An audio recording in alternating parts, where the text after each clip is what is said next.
Please take your seats.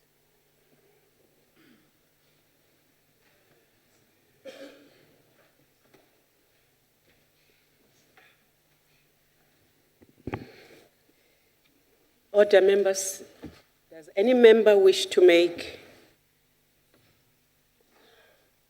or give a notice of a motion? None? The Honorable Kaula, are you standing to give? No member. The Honorable Khela?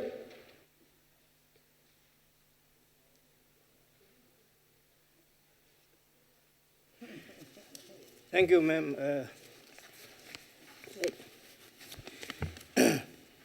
I move without... No, sorry.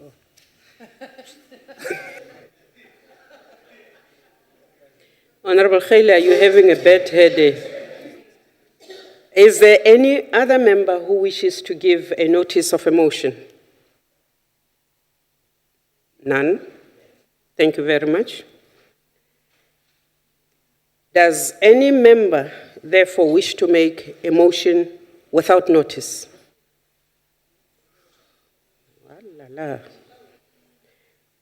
Okay. Can we agree that I take you section by section? The Honorable Khai, Honorable Khela, Honorable van Lingen. Thank you, Honorable Chairperson.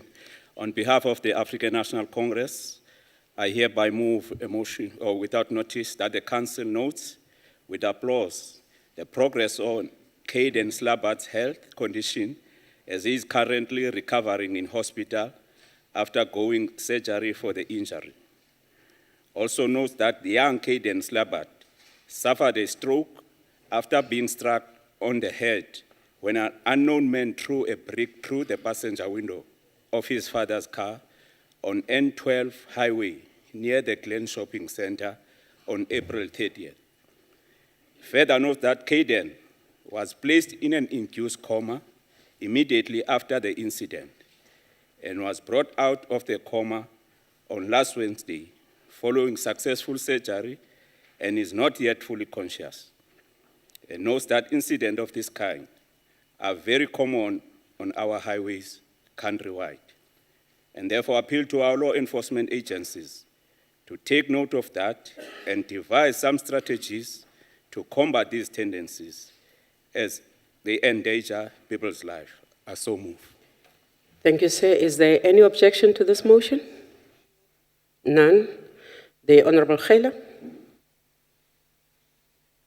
Thank you, Chairperson.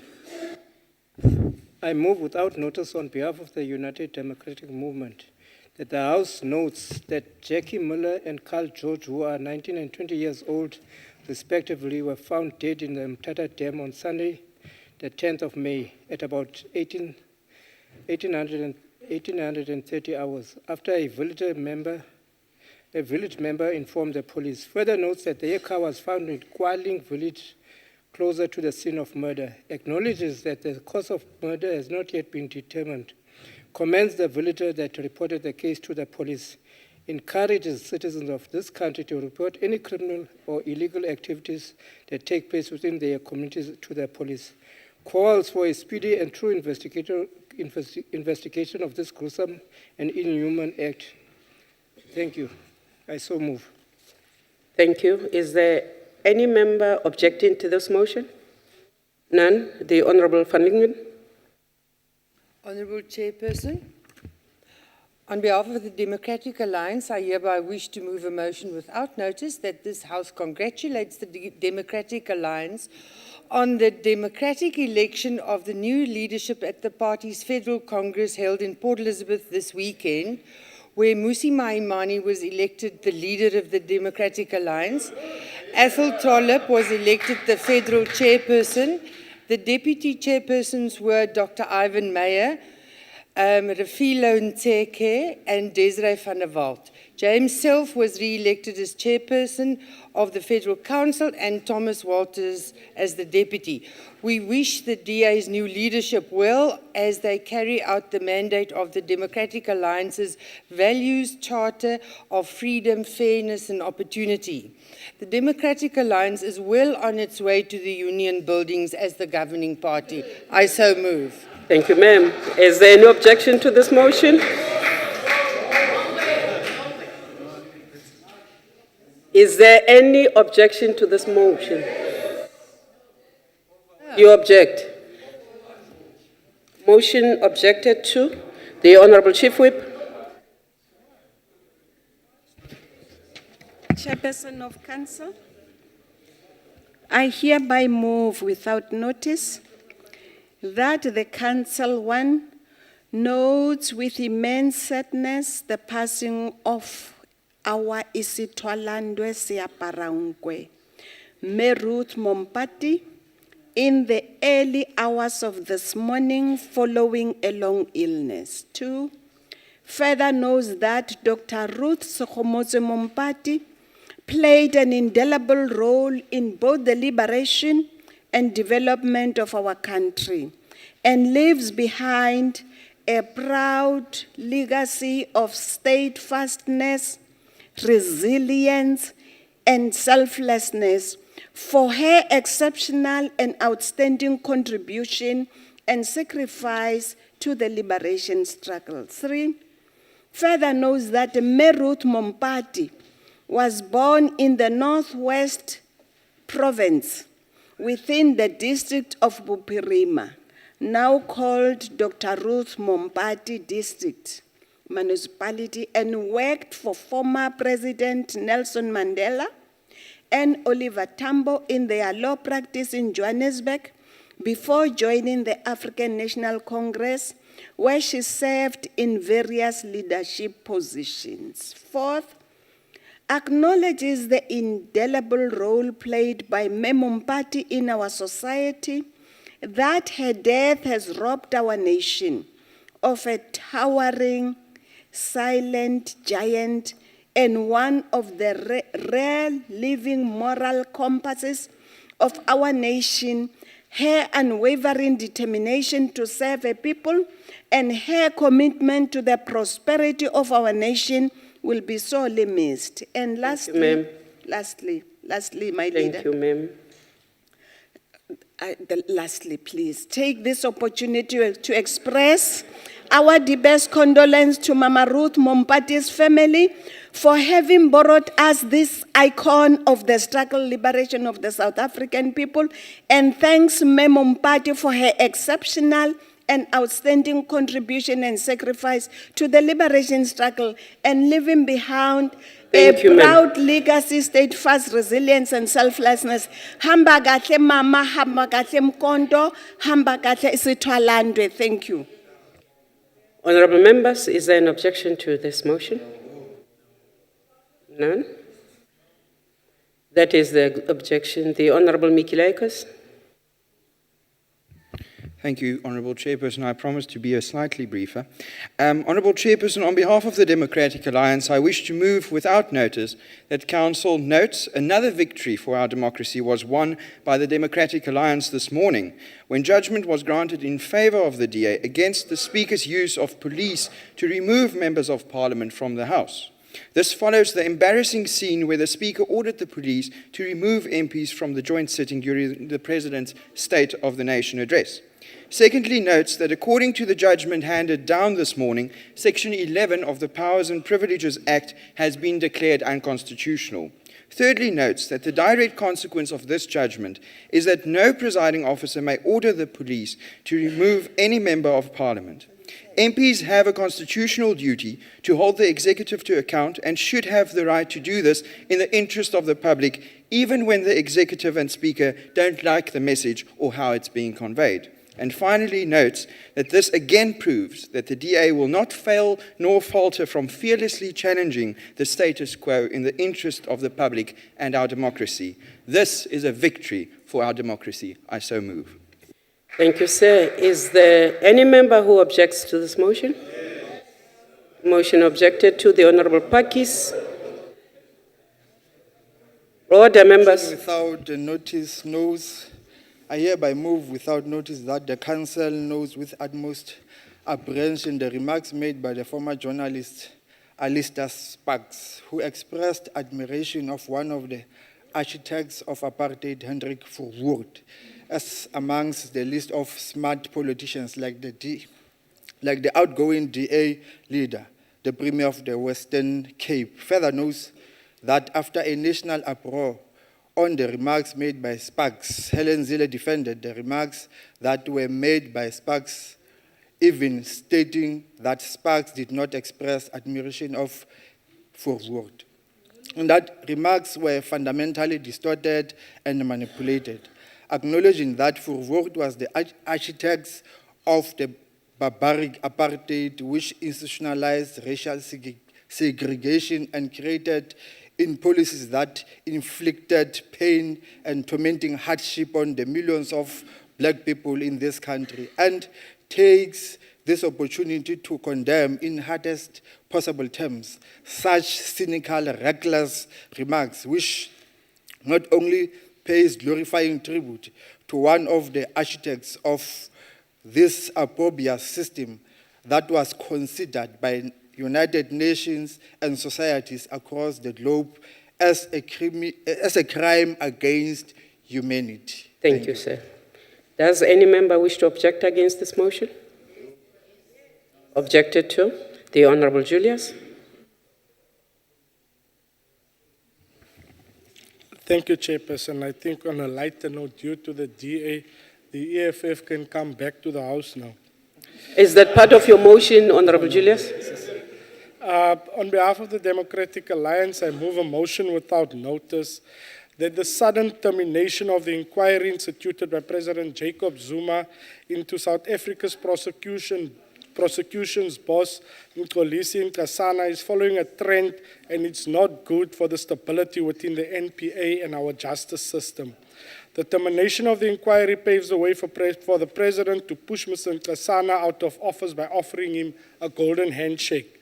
The NPA has long been riddled by scandals at the hands of several politically connected individuals whose fundamental preoccupation is to protect President Jacob Zuma. A stable, functional, and independent legal system where all are equal before the law, no matter how politically connected, is essential for the success of the constitutional democracy. I so move. Thank you, sir. Is there any member who wishes to object to this motion? Objected to. The Honorable Singh. Thank you, Madam Chair. I hereby move without notice that the Council notes with concern the fire that broke out in the Glencoe prison in Northern Natal on Monday the 11th, where inmates had to be removed to other correctional services centers. This also notes that 1,022 inmates have been evacuated from the prison without injury and no escapees. Further notes that there's extensive damage in that plus minus 70% of the center has been damaged, which means that the center will remain shut down until it has been cleared and repaired.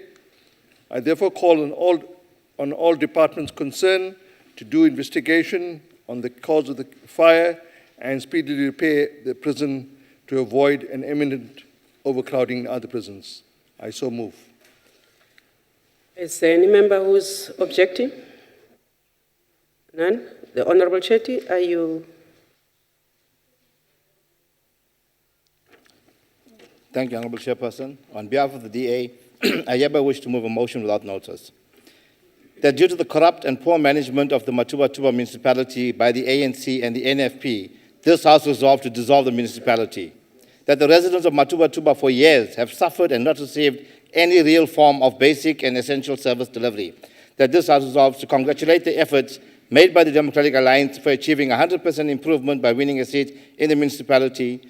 This crucial inroad will now allow the citizens of Matuba-Tuba to witness firsthand the effectiveness and why the DA received the reputation of being the party of real service delivery. That the residents of Matuba Tuba having a DA councillor will further have the opportunity of witnessing a councillor that is fit for purpose as opposed to cadre deployed. I so move. Thank you, sir. Is there any objection? Any other member in this? The Honorable Mampuru. Thank you, Honorable Chairperson. On behalf of the ANC, I hereby move without notice that the Council 1 notes that today is International Nurses Day, a special day to commemorate the contribution of nurses in the healthcare system. 2, further notes that the day is the anniversary of the birth of the famous British nurse Florence Nightingale. 3, also notes that the day marks the invaluable work done by nurses in the healthcare system and is used around the world to acknowledge these unsung heroes, often referred to as the backbone of our healthcare system. And 4, take this opportunity to congratulate the nurses on this important day and wish to express our gratefulness for the work they are doing. I so move. Thank you, ma'am. Any objection? I come to this, the Honorable Faber. Thank you, Honourable Chair. On behalf of the Democratic Alliance, I hereby move that the Passenger Rail Agency of South Africa, PRASA, massive 51 billion tender for new passenger carriages could derail amid fears of French multinational Alistair Labbert to keep to the contract's local content requirements. The Report newspaper reported that the Gibela Consortium, which consists of Alstom and its South African empowerment partners, is placing pressure on local manufacturers on train components to supply Gibela with the products at significant reduced prices. Some of these manufacturers have complained to PRASA that they can't supply the French giant with these products at such discount rates. Local manufacturers indicated that they only receive contracts from Alistair for components for 200 train sets, while the 51 billion tender makes provision for the delivery of 600 sets. The first set of 20 train sets were consisting out of 6 carriages each, and they are now being built at Alstom facility in Brazil. This does not help creating jobs as being promised by our government. We ask the Minister of Transport to take a look into the tender regulations on creating work for South Africans and act swiftly to change these type of practices. I so move. Thank you, sir. Any objection? None. The Honorable Mhlanga. The Honorable Mhlanga. Thank you, Chair. On behalf of the ANC, I hereby move a motion with notice that the Council notes with grief the passing on of Lieutenant General Mkwebu Bongani Mbata, 57 years old, who died on the 6th May. Further notes that Lieutenant General Mbata was an accomplished soldier, patriot, and a distinguished veterans of the liberation struggle, and the nation has lost a committed, dedicated, hard work, and highly regarded freedom fighter, and the servant of our people. Further note and welcome the declaration by our President Zuma that his funeral service will have a full military honor on the 13th May 2015 at Tabachwewu Military Sport Club, and it takes this opportunity to convey its deepest and heartfelt condolences to the family and friends of Lieutenant General Mbata. Hambagashi Mkhonto, I so move. Is there any objection? None. The Honorable Prince. Honorable Chairperson, I hereby move without notice that the Council notes and welcomes the results of the by-elections which were held in 27 wards in 5 provinces on the 6th May. Further notes that our people once again reaffirmed their confidence in the African National Congress by voting our movement into power in 18 of the contested votes.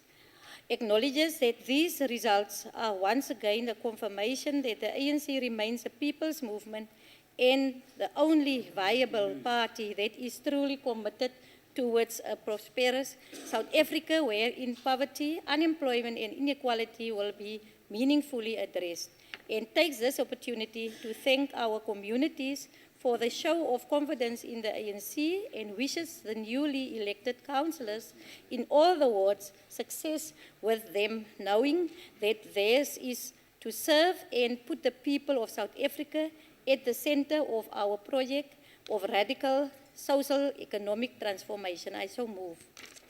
Is there any objection? Ndati Faba, are you objecting? Okay. Objected to. Is there any other hand in this, the Honorable Lond? Honourable Chairperson, on behalf of the Democratic Alliance, I hereby wish to move a motion without notice that this House condemn the minority coalition in Oudtshoorn for refusing to respect the will of the voters as displayed during the by-election last week Wednesday by clinging onto power with a minority coalition. That this House, irrespective of political affiliation, condemn any flouting of the rules and call on all political parties to respect the wishes of the voters in Oudtshoorn and allow the majority, democratically elected by the voters, to govern the municipality. I so move. Is there any objection? Honorable members,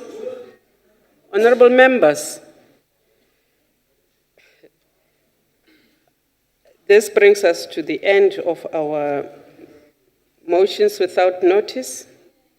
I'm going to ask the Secretary to read the first order of the day. Policy debate on budget vote number 38, Human Settlements Appropriation Bill B6 2015.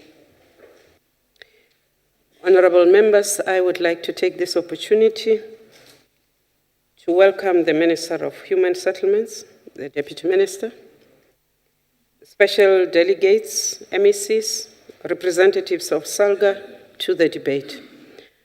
I take this opportunity, Honorable Minister, to invite you to the podium.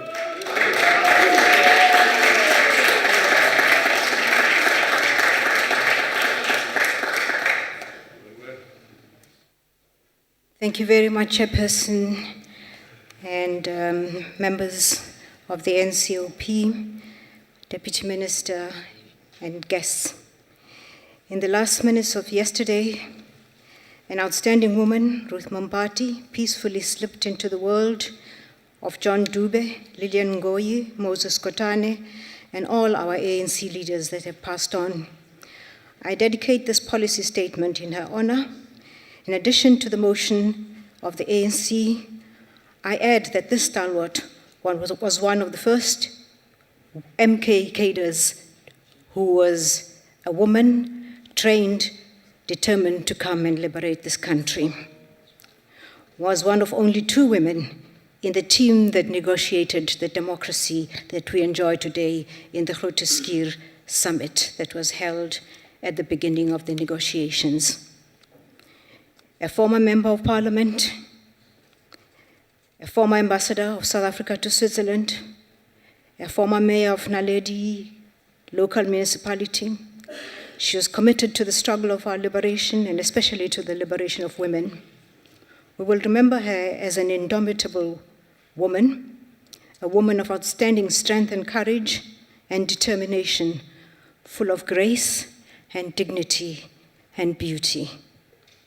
As we move forward, we will do our work in such a way that we honor her, that she should know that she's in our thoughts, in everything that we do, and that the women in the ANC in particular will do what they do to gain her approval and make her as proud as we are of her.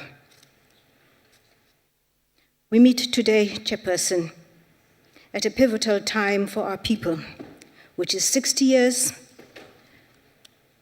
after we declared what our people had put across to us, that we hoped we would better their lives and those of their families. We meet at a time when there is greater urgency in addressing the structural imbalances, very deep structural imbalances of the past. 21 years ago, we earned our hard-won freedom and made a solemn pledge to ensure that the evils of the past are never visited on our people again. In 1994, we committed ourselves to building an egalitarian, non-racial, and non-sexist country, and one that lived up to their expectations. Therefore, we look back at the hard and difficult road we have traveled, and we must remember. In 1950, the National Party passed the Group Areas Act, which designated and set aside certain residential areas according to race, carved into law, determined who we are, where we lived. In 1955, the first bulldozers made a pounding entrance into Sophia town, demolishing everything in their wake. Landlords lost their land, tenants lost their shelter. The resistance in Sharpeville, led by ANC leaders such as Robert Gesha, was heroic, albeit short-lived, as the determination of the National Party to use force knew no bounds. Our people were taken to places that were very far from work, places they could not identify as their own, barren places, way out of anywhere where they could eke out an existence. This year marks the 60th anniversary of the removal of our people from Sophia Town, Western Native Township, top location in Vereeniging, District 6 in Cape Town, with the implementation of the Group Areas Act. Let us never forgive what has happened. Let us never forget what has been done, because if we do that, we will never know what it is that we should not ever do again. In 1985, our people resisted against forced removals from Crossroads to Khayelitsha. We give a thought to those many who died, asserting their rights to stay where they wanted. Our people lost their sense of community, their sense of belonging, and social relations as a result of the Group Areas Act. And here we are, 60 years later. We hope that they will come back to their cities. In fact, they're surging forward in numbers to reclaim their lost pride and be close to the places of work opportunities, in a defiant reassertion of their right to reside where they choose. Chairperson, because we owe them these freedoms that we have, because this is what we fought for, we asserted in the Freedom Charter and want to assert again that there shall be houses, and through them there shall be security and comfort. That all people have a right to live where they choose and be decently housed, to bring up their families in comfort and security. That there shall be no slums. All slums eventually will be demolished, and new suburbs built where all have transport, roads, lighting, playing fields, creches, and social centers. This and many other principles we have committed ourselves to take forward, and we have put them and enshrined them in the Constitution. It is our firm view, arising from these principles of the Freedom Charter, that a house is a right to dignity that is captured very firmly in our Constitution, and we commit ourselves over and over again to this gradual realization of this right to dignity. I need to explain this right to adequate housing, because sometimes, Chairperson, we misunderstand it. Adequate housing means that government will ensure that there is adequate housing stock so that the people are able to realize this right. It does not, however, unfortunately, at any stage that there shall be free housing for all. In fact, right at its inception, this democratic state was committed to ensuring that people will participate in the realization of this right. People will participate in the creation of their own shelter to reclaim their dignity and to be active citizens in bettering their lives. The state has a responsibility to ensure that the active participants are assisted within the means of government. To re-ascertain the assistance that government is able to give we have a number of categories to determine what level of subsidy within which category can be claimed by these from the state. For the indigent, for the aged, people in child-headed households, and people with various vulnerabilities, these get free houses.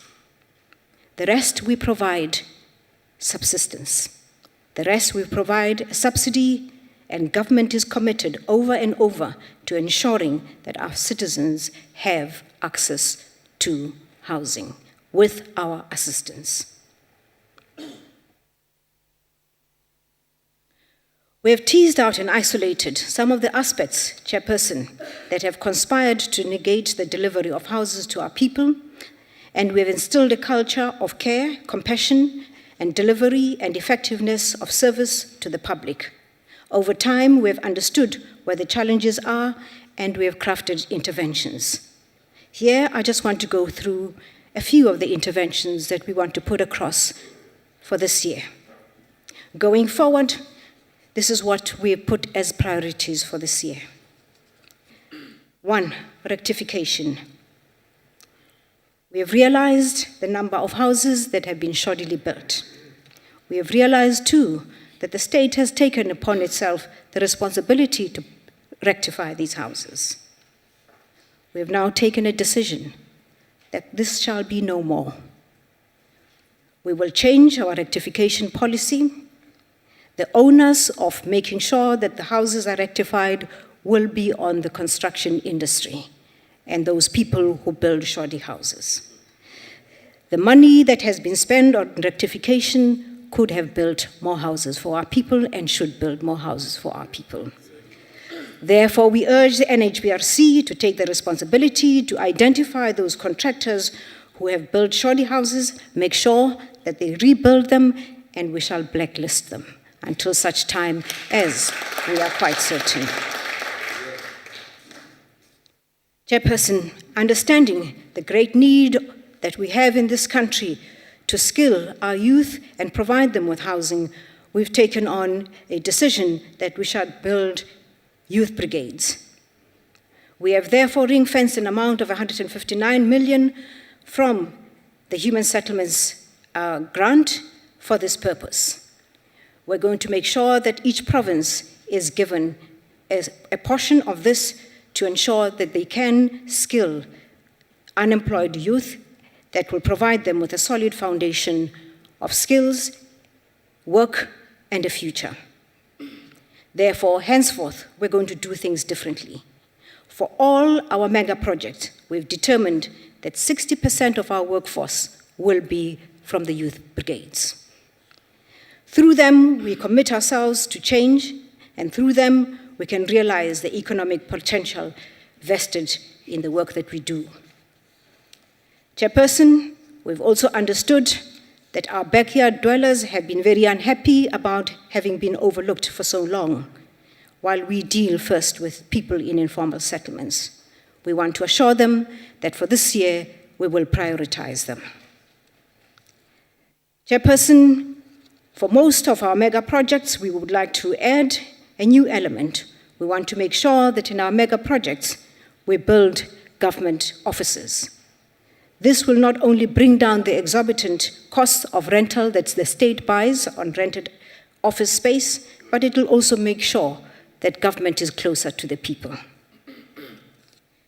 In a recent meeting that we had with our mayors, we agreed that every metro will put aside an office that will be a customer care office for human settlements, where people can go to get information and get help.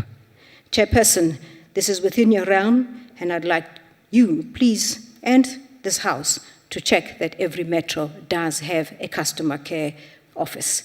This, the mayors have pledged to me, and I'd like to see that people have access to information at a place closest to them. Chairperson, we have announced, as you would have heard, that we are restructuring our policy on hostels.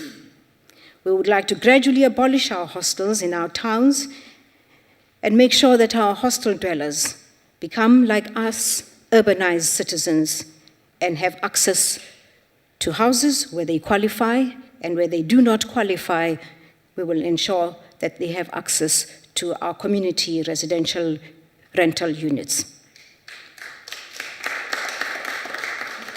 For too long, Chairperson, have we treated some of our people as though they are outsiders to the city, when they spend so much time making sure that our lives are what they are. We shall take over some of the hostels that we have built that our hostel dwellers do not want to get into, and turn them into rental units for especially the under 40. Chairperson, in this meeting that I had with the mayors, a very successful meeting, we also agreed that part of the money that I give them, which is the USDG grant, should be set aside to make our cities clean. We have therefore adopted a clean cities policy with our metro mayors. This means, therefore, that they have pledged themselves to putting up a separate youth brigade to ensure at all times that our cities and our townships are clean. Very often when you drive into the city, what you find are clean streets of the city. Go to Philippi, go to Nyanga, go to Langa, and you'll see where filth resides. Where our people are is filthy. That is where filth resides. We would like to urge our municipalities to please prioritize our townships. There are unemployed youth out there. There is money in the USDG. Use that money. Keep our cities clean and make sure that we reflect who we are. Chairperson, I'd like to add that by the end of the financial year, 10,000 young people will have been incorporated as estate agents into the estate agency world to make sure that they are trained. Most of these will be young black people to make sure that the residential property market is a seamless one. Right now, it is of a particular hue, and we would like to make sure that our people have an entry into this. Finally, Chairperson, we would like to announce that I will not be coming here next year with a military veteran that does not have a house. These are people who fought for our rights. We owe them everything that we have. I'd like to end there, Chairperson. I thank you very much. Thank you very much, Minister. The Honorable Dlamini.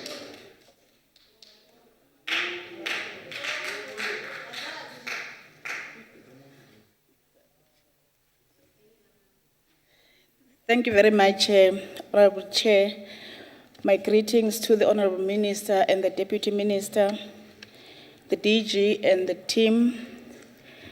And my greetings also goes to the Chairperson of SALGA, the Honorable Chief Whip, Honorable members, and MECs that are present today. Special greetings to my colleague, the Chairperson of the Portfolio Committee from the National Assembly, Honorable Noktawe Mafu. Hi, sister. Honorable Chairperson, the ANC in its 2014 election manifesto articulates that the second phase of our democratic transition calls for a bold and decisive steps to place the economy of a qualitative different path that eliminates poverty and unemployment, creates sustainable livelihood and sustainable and reduced inequality. Honorable members, Chapter 8 of the National Development Plan outlines a vision for human settlement and housing towards 2030, which is a long-term plan that we would want to see as a government. The emphasis on the NTP is geared towards a government-led strategy to fast-track the development of housing and human settlement, whilst at the same time improving the quality of life of all South African citizens. Honorable members and the Chair, it is imperative that we note the following achievement and the milestone that has been made by this government so far. Approximately 12.5 million people were provided access to accommodation and fixed asset. About 56% of all subsidies were allocated to women-headed households. The post-1994 government housing program constitutes about 24% of the total formal housing stock in the country and was recognized by the United Nations Human Settlement Program, well known as UN Habitat, with awards. That was in 2003.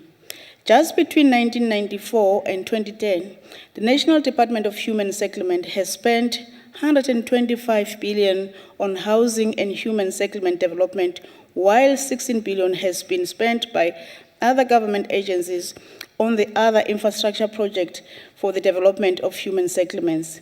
And more than 10,739 communities in 968 towns and cities across the country benefited from the government housing program.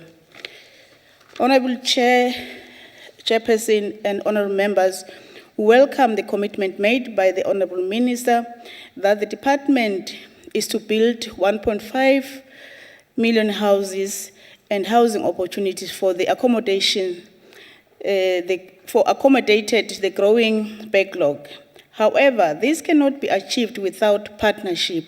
Therefore, a strong partnership between government and the industry, and not forgetting the society that is benefiting, not only being beneficiaries, but also being part of the provision of their houses. Honorable members, in his State of the Nation address, the President acknowledged the significant progress made towards the revitalization of mining towns. Flowing from the above, the Department of Human Settlement is focusing on 22 mining towns in 6 provinces. During 2014-15 financial year, more than 4,000 units were delivered, mainly in Mpumalanga and the Northwest Province, which are the main pressure points of the mining towns. In the Marikana area, Ma'am, I just wanted to find out, Honorable Chairperson, will the Speaker take a question? Honorable Dlamini, do you want to take a question? Outside. No, sir. Chawa in, Sisi. Wow, chawa so. Please proceed, ma'am. In the Marikana area, there are 2 human settlement projects being completed that will deliver over 500 units built on land donated by Lawn Mill. In addition, Anglo-American has embarked on a project to provide more than 10,000 housing units. Honorable Chair, we also welcome the commitment by the Minister with regards to youth employment opportunities. In her budget speech, the Minister highlighted that an amount of 159.5 million was ring-fenced for the provinces that are implementing the Youth Brigade program. Initiatives like this are very important for this country as we are faced with challenges of youth unemployment. I would like to applaud the National Department of Human Settlement on its viable approach in dealing with military veterans. Thank you very much, Honorable Minister. We just committed again. In her budget speech, the Minister committed that by the end of the MTEF, the government will have built more than 5,854 houses for the military veterans. Don't ask her next year. I'm talking about the MTEF. To date, there are active projects in 8 provinces, which are at various stages of the implementation and expected to yield 2,129 houses, and 709 houses will be delivered during this financial year.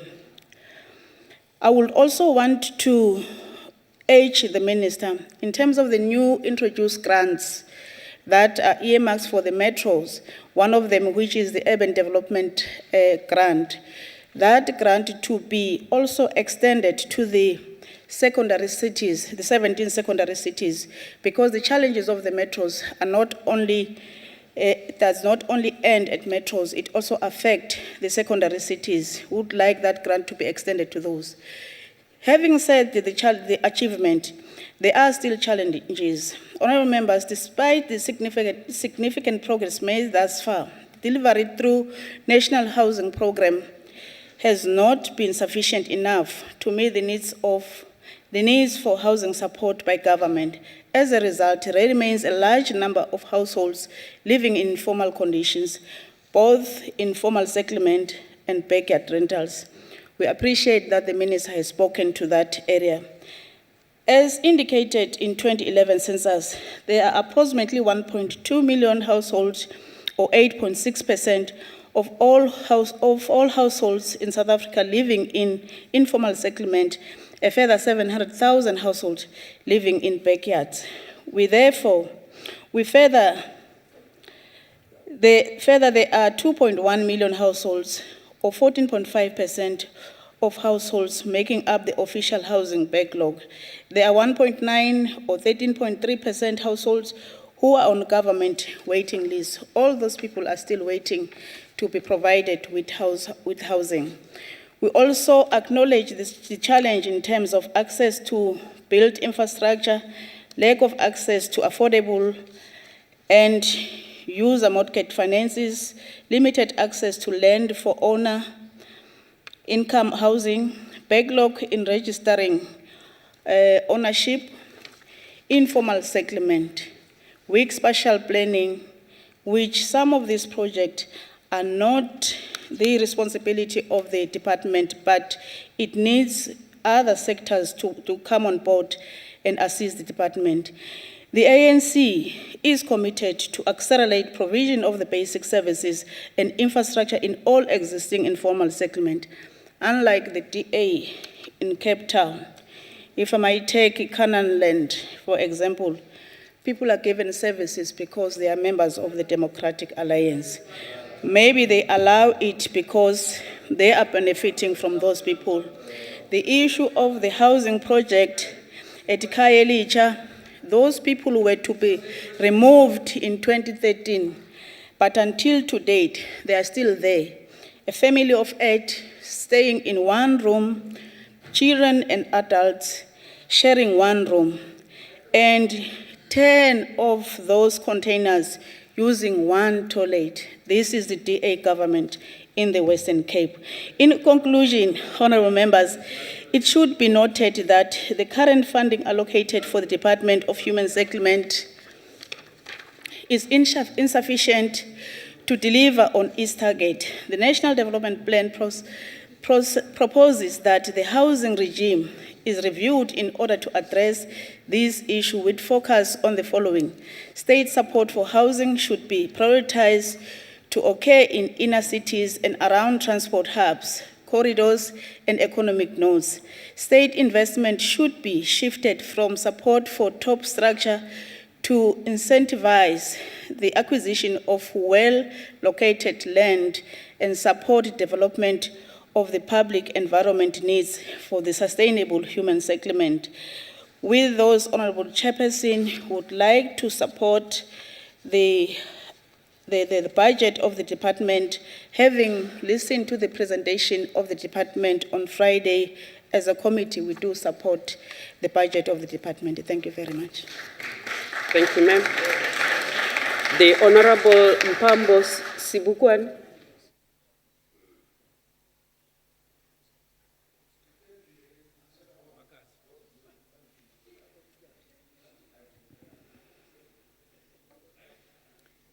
Thank you, Honorable Chairperson Methandi Modise. I greet you all in the name of freedom, fairness and opportunity, as prescribed by the Value Charter of the Democratic Alliance. The issue of human settlement, Chairperson, in South Africa, continues to be one of our biggest challenges and has a direct effect on our economy. And the DA's new Value Charter articulates best what should inform the department's policy on giving every South African freedom, fairness, and opportunity, not only to certain members affiliated with a certain political party, but to all South Africans.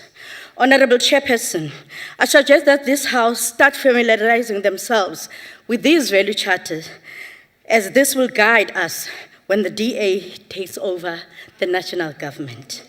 Like various other countries, South Africa finds itself following a trend where there are a population explosion, which adds pressure and increased demand within the property market for sustainable and well-located land and housing.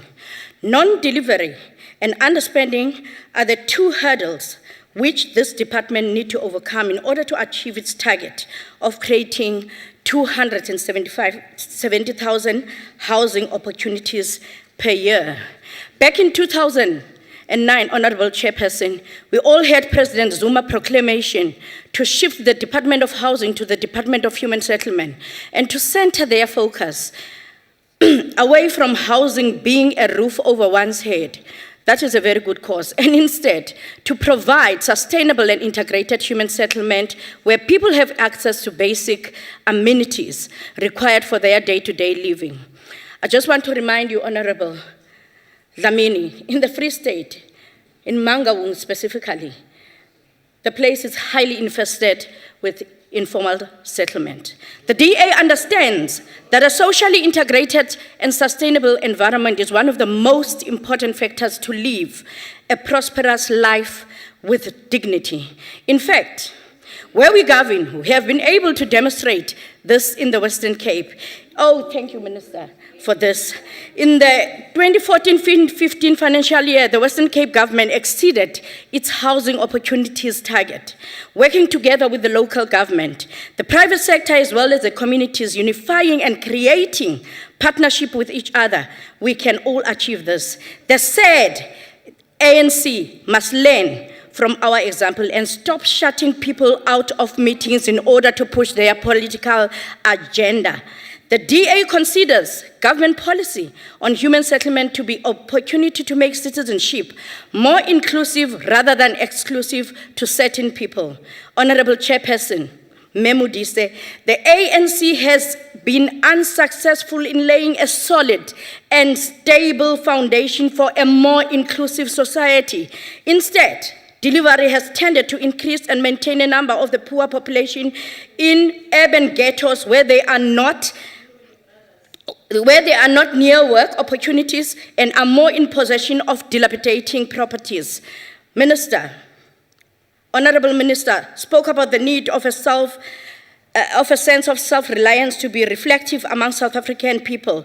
However, it is important to note that this could not only be effective if the people from these communities are near opportunities of skill and advancement. Once again, I would like to highlight that this has been achieved. Then we will move one step closer towards instilling self-efficiency within South African people, Honorable Dlamini, where they would be rewarded with the fruits of their success rather than gifts from the state.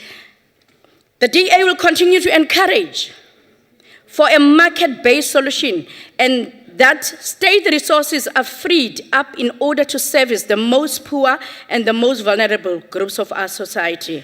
Having said this, I would like to remind you, honorable members, one could conclude that the DA's plans and policy are in accordance with the minister's guiding principle for exploiting the economies of scale and tackling major projects instead of those of which are minor.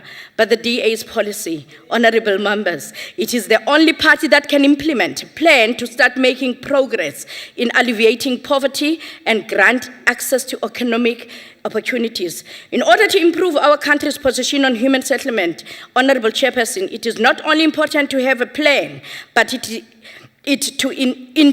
effect, but it is also important to highlight previous as well as current problems or challenges that obstruct progress. Currently, one of the most pressing issues that faces our government is that of corruption and maladministration. This problem is within the control of the state. In the Western Cape Department of Human Settlement, we achieved a clean audit. As the DA, we plead to the government to monitor both the quality as well as the supervisors of human settlement projects. More often than not, the people complain about the poor quality of housing, which Minister touched on, and the corruption displayed by the politically connected contractors who have repeatedly demonstrated substandard work. Minister, it is our duty to remind you of the promise you have delivered to the people of these communities, and our duty to remind you of the fact that it is your responsibility, Minister, to ensure that the taxpayers' money is properly utilized for those in need, especially South African citizens. This means that there should be firm rules put in place to limit opportunities for so-called double dipping and solid consequences served to authoritative figures guilty of committing such acts. We also make a plea, Honorable Minister, to the government to value the quality of houses over the quantity. Very often, we hear of the government's achievement of building thousands of houses and housing millions of South Africans. However, we have to look at these reported statistics with a critical eye. It will be a futile exercise to continue building homes that mostly last for a few years, and we go back to the communities to rectify at a very good, expensive amount to rectify them. It is time the minister faced the decline of housing opportunities by 25% despite the budget allocation almost doubling. Honorable Chairperson, I beseech to the minister to start paying attention to her department and remind her that this is not a ceremonial position, but indeed a position to positively affect the lives of the vulnerable and to still instill the values adopted by the DA of freedom, fairness, and opportunity. I thank you, Honorable Chairperson. Thank you, ma'am. The Honorable Kaula.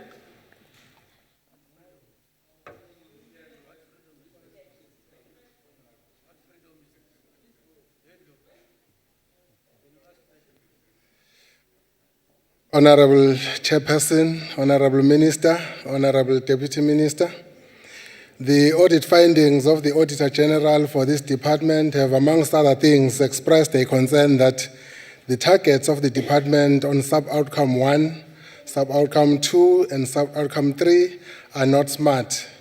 Besides the sub-outcome 1, 2, and 3 targets not being smart, the IFP also raises a concern that the targets of the department are not realistic and hence not achievable. If the targets of the department are realistic, then they are not being achievable means that there is something wrong somewhere. The achievement record of the department in the controversial military veterans housing program is a disaster for now. In this program to date, Eastern Cape has built only 75 houses, Gauteng has built only 6 houses, Western Cape, none, Limpopo, none, Free State, no house, KwaZulu-Natal, no house, Northwest, only 6 houses, Mpumalanga, none, and Northern Cape, none. The revitalization of mining towns program has continued to allocate resources to only 5 provinces of Northwest, Limpopo, Northern Cape, Mpumalanga, and Gauteng. This to the total exclusion of KwaZulu-Natal. In the 2014-15 budget debate last year, I emphatically stated that KwaZulu-Natal has also got the mining towns of Dundee and Danhauser. These also do need this revitalization, but have been ignored yet again. In the same vein, I am again raising a concern in respect of the Urban Settlement Development Grant. Only the metros are benefiting from this grant. That is the 2 metros in the Eastern Cape, 1 metro in the Free State, 3 metros in Gauteng, 1 metro in KZN, 1 metro in the Western Cape. In this country, we also have aspirant metros or secondary cities, some of them as huge economically and population-wise as some of the metros. Examples are Mbombela in Mpumalanga, Umsunduzi in KZN, Umhlatuze in KZN, Polokwane in Limpopo, Kimberley in the Northern Cape, Mafikeng in Northwest, and others. And all these cities are not benefiting anything from this grant, yet the problems of the informal settlements that they have are similar to the ones that the metros have. One needs to commend the department on the Breaking New Ground program, the BNG. This is one highly promising program to effectively deal with the housing problems in a dignified manner. The department needs to properly deal with the problems of waiting lists and proper allocations after construction, which some municipalities complicate. You cannot have houses built in hostels, and when they are complete, you prioritize people from outside the hostels to occupy such houses. The conditions under which people live in the Lindela Parks while still waiting for houses are appalling. One example is Zamani Park Homes in Umlazi. These people were moved from Ngomnyando in Umlazi in 2010 for purposes of 2010 Soccer World Cup. The park homes in which they were placed are adjacent to a sewage plant, and they live under terrible conditions. Poor workmanship renders the need for housing a never-ending exercise. The poor workmanship is more often than not a result of chronism in the awarding of contracts. While applauding the department for the new effort announced by the minister today, that is, to blacklist those involved in shoddy work, the IFP maintains that this alone is not enough.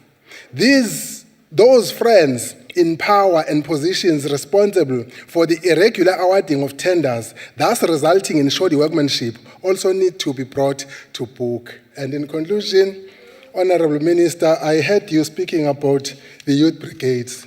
I commend you on that one. We'll talk some other day about why I do that. But you see, youth brigades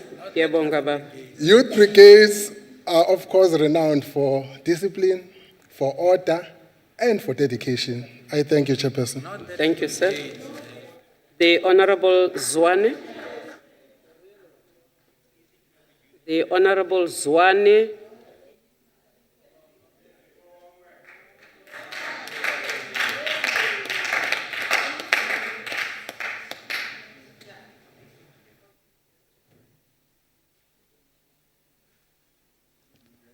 Thank you, Chairperson of Council, the Honorable Deputy Chairperson, Honorable Minister Sisulu and the Deputy, Honorable members of the NCOP, special delegates, ladies and gentlemen. Thank you for this opportunity to participate in this very important debate on the budget vote of human settlements. In 1992, in May, the ANC held a national conference to discuss the ANC vision for the future. This conference adopted a policy document famously known as Ready to Govern. This document, as adopted, heralded a new era in shaping policy imperatives of this government and our readiness to govern a democratic society. The ANC acknowledged that the housing problem created by the apartheid regime was varied. These included racial fragmentation of our cities, and there was high correlation between poverty and race. In terms of the Freedom Charter that the minister did spell out very clearly, the government, as led by the NC, has got an obligation to ensure that people are housed decently. And that has been happening over the 21 years that the NC has been in charge of this government. It has not been an easy route, given the fact that the legacy of apartheid had created major constraints. Firstly, with regard to the bulk infrastructure provision. The infrastructure that had been laid by the apartheid government was meant to provide only for a minority that were ruling the country. Now, the government of the day has got to deploy major financial resources to ensure that the bulk infrastructure is developed to service all the areas, including those people that were previously disadvantaged. So nobody here is going to say that the ANC is not moving fast enough to provide houses, because the minister and the department are still mopping up the mess that was made by the apartheid regime. And that is costing a lot of money on the part of this government. Minister, we do want to congratulate the department for the fact that you are doing good work insofar as the upgrading of informal settlements and the hostels in particular.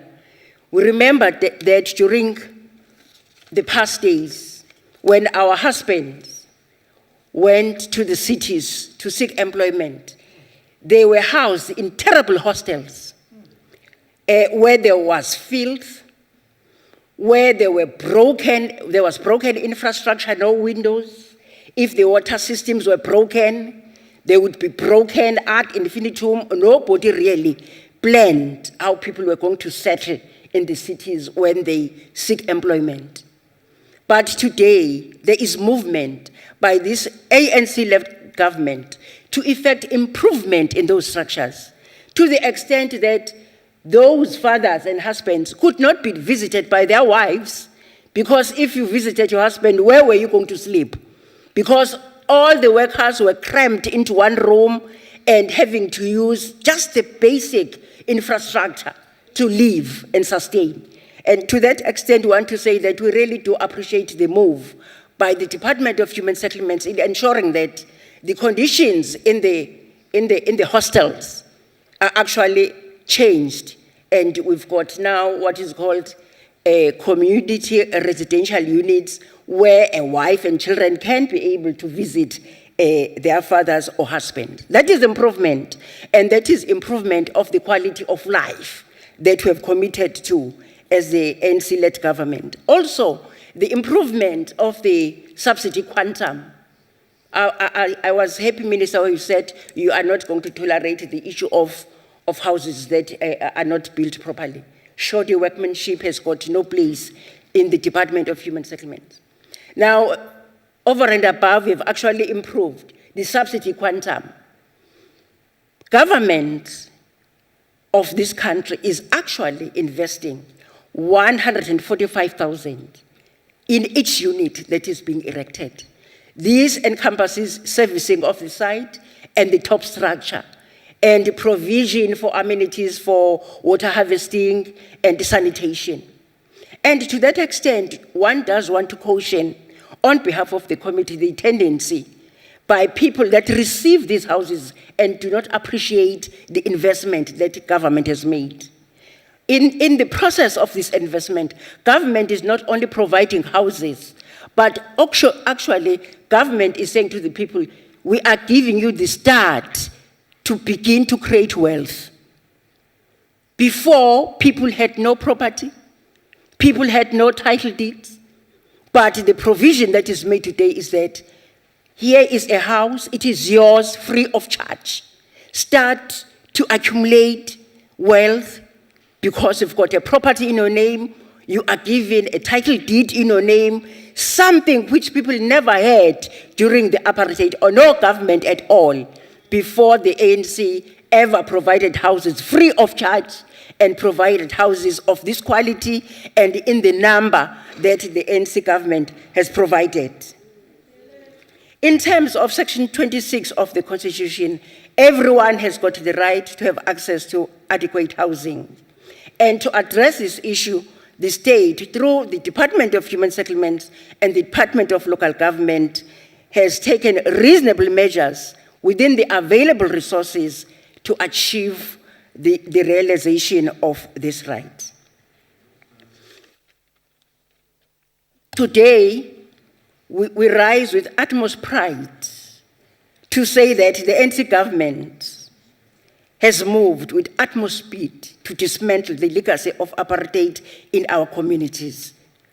We have championed one of the massive programs in the world to house a nation that was left destitute in its own country of birth, and whose right to decent housing was criminalized by a string of racially orchestrated legislation and policies. Indeed, the government of South Africa is taking the country forward.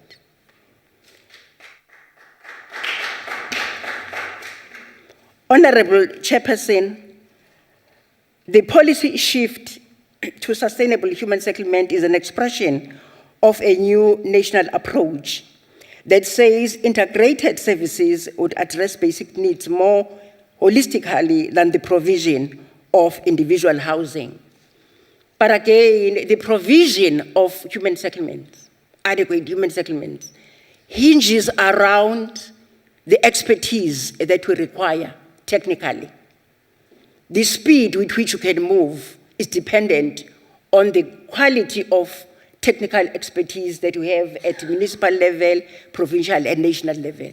To that extent, I do want to call upon our young people to pay a focused attention on studying the fields where we need to put emphasis, where we are going to be able to derive more gain by way of using the technical know-how and the qualifications that they would get.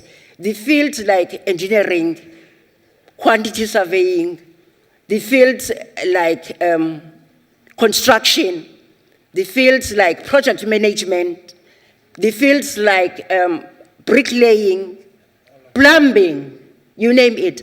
All the fields that are related to construction and housing are fields where our youth need to take focused attention, because if that is not the case, we are not going to be able, as a government of the day, to move with speed in delivering houses, because we are running short of technicians and technical expertise at the level of municipalities.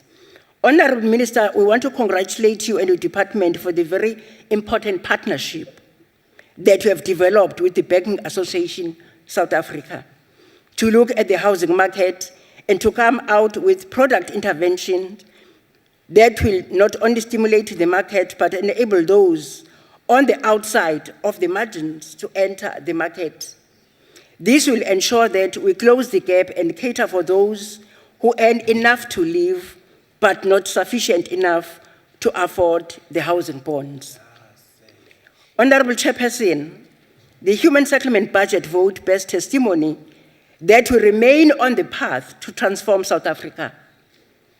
Our people and nations across the globe are witnessing the erosion of the vestiges of apartheid and the damage that was done during the period, centuries of colonial rule. Your time has expired. Thank you, Chairperson. The Honorable, the MEC for Human Settlement, Western Cape, Ntate Madikizela. Thank you very much, Chairperson Memodise, the Minister and Deputy Minister of Human Settlements, Ma Sisulu and Gota Fredericks, the Chairperson of the Select Committee, Honorable Member Dlamini, honorable members, ladies and gentlemen, and guests. The Western Cape has laid a solid foundation in the last financial year, creating over 100,000 houses and housing opportunities. And I'm not sure where Mr. Kaula gets his stats from. Housing debates are often very emotive, and many commentators are completely out of touch with reality. Beside the history that has been mentioned here by some of the speakers, but demand for housing is caused by many factors, including, for example, joblessness and urbanization. One of the wrong assumptions we make is to think that every informal settlement or every shack is an indication of a housing need. Many people leave their decent homes, go to cities to look for employment opportunities, not necessarily houses. It is not surprising then that these people, when they get these houses, they rent or sell them to put food on the table. Irrespective of the preemptive right clause that prevent them from selling their houses before 8 years, we have unfortunately become a scapegoat as a department for these economic realities. Again, the policy is completely silent on letting or renting of the BNG houses. That is why you see many shacks immediately after many developments, because people move out of their houses and go back to shacks and let these houses, in many cases, to people who are non-South Africans, who are using them for trading purposes. This is a phenomenon across the province, in the Western Cape and across the country. For example, Chairperson, there are more than 8,000 legal ship-ins in the Western Cape, and more than 20,000 illegal ship-ins, mainly operating from government-subsidized houses. There are also many people earning between 3,500 to 9,000 living in informal settlements because they earn too much to qualify for a free government-subsidized house and too little and heavily indebted to qualify for mortgages. Perhaps it's time for us to relook at the housing policy because it seemed to entrench a culture of dependence and entitlement, undermining the capacity and the culture of savings that exist in many of our communities.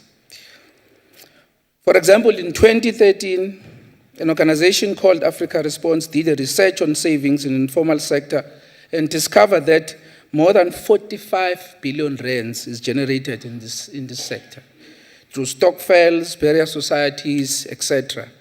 So which means the assumption that many people who live in informal settlements cannot afford to contribute towards their houses is very, very wrong. In 1995, for example, housing backlog in South Africa was about 1.5 million households.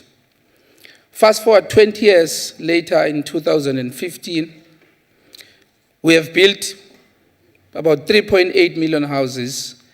600,000 of those are in this province in the Western Cape, but the backlog is around 2.3 million people still. Now, this is a clear indication that we are fighting a losing battle, and perhaps we need to relook at our approach. Chairperson, we are correcting the skewed pattern of housing allocation. Many older and disabled people are neglected while prioritizing younger people.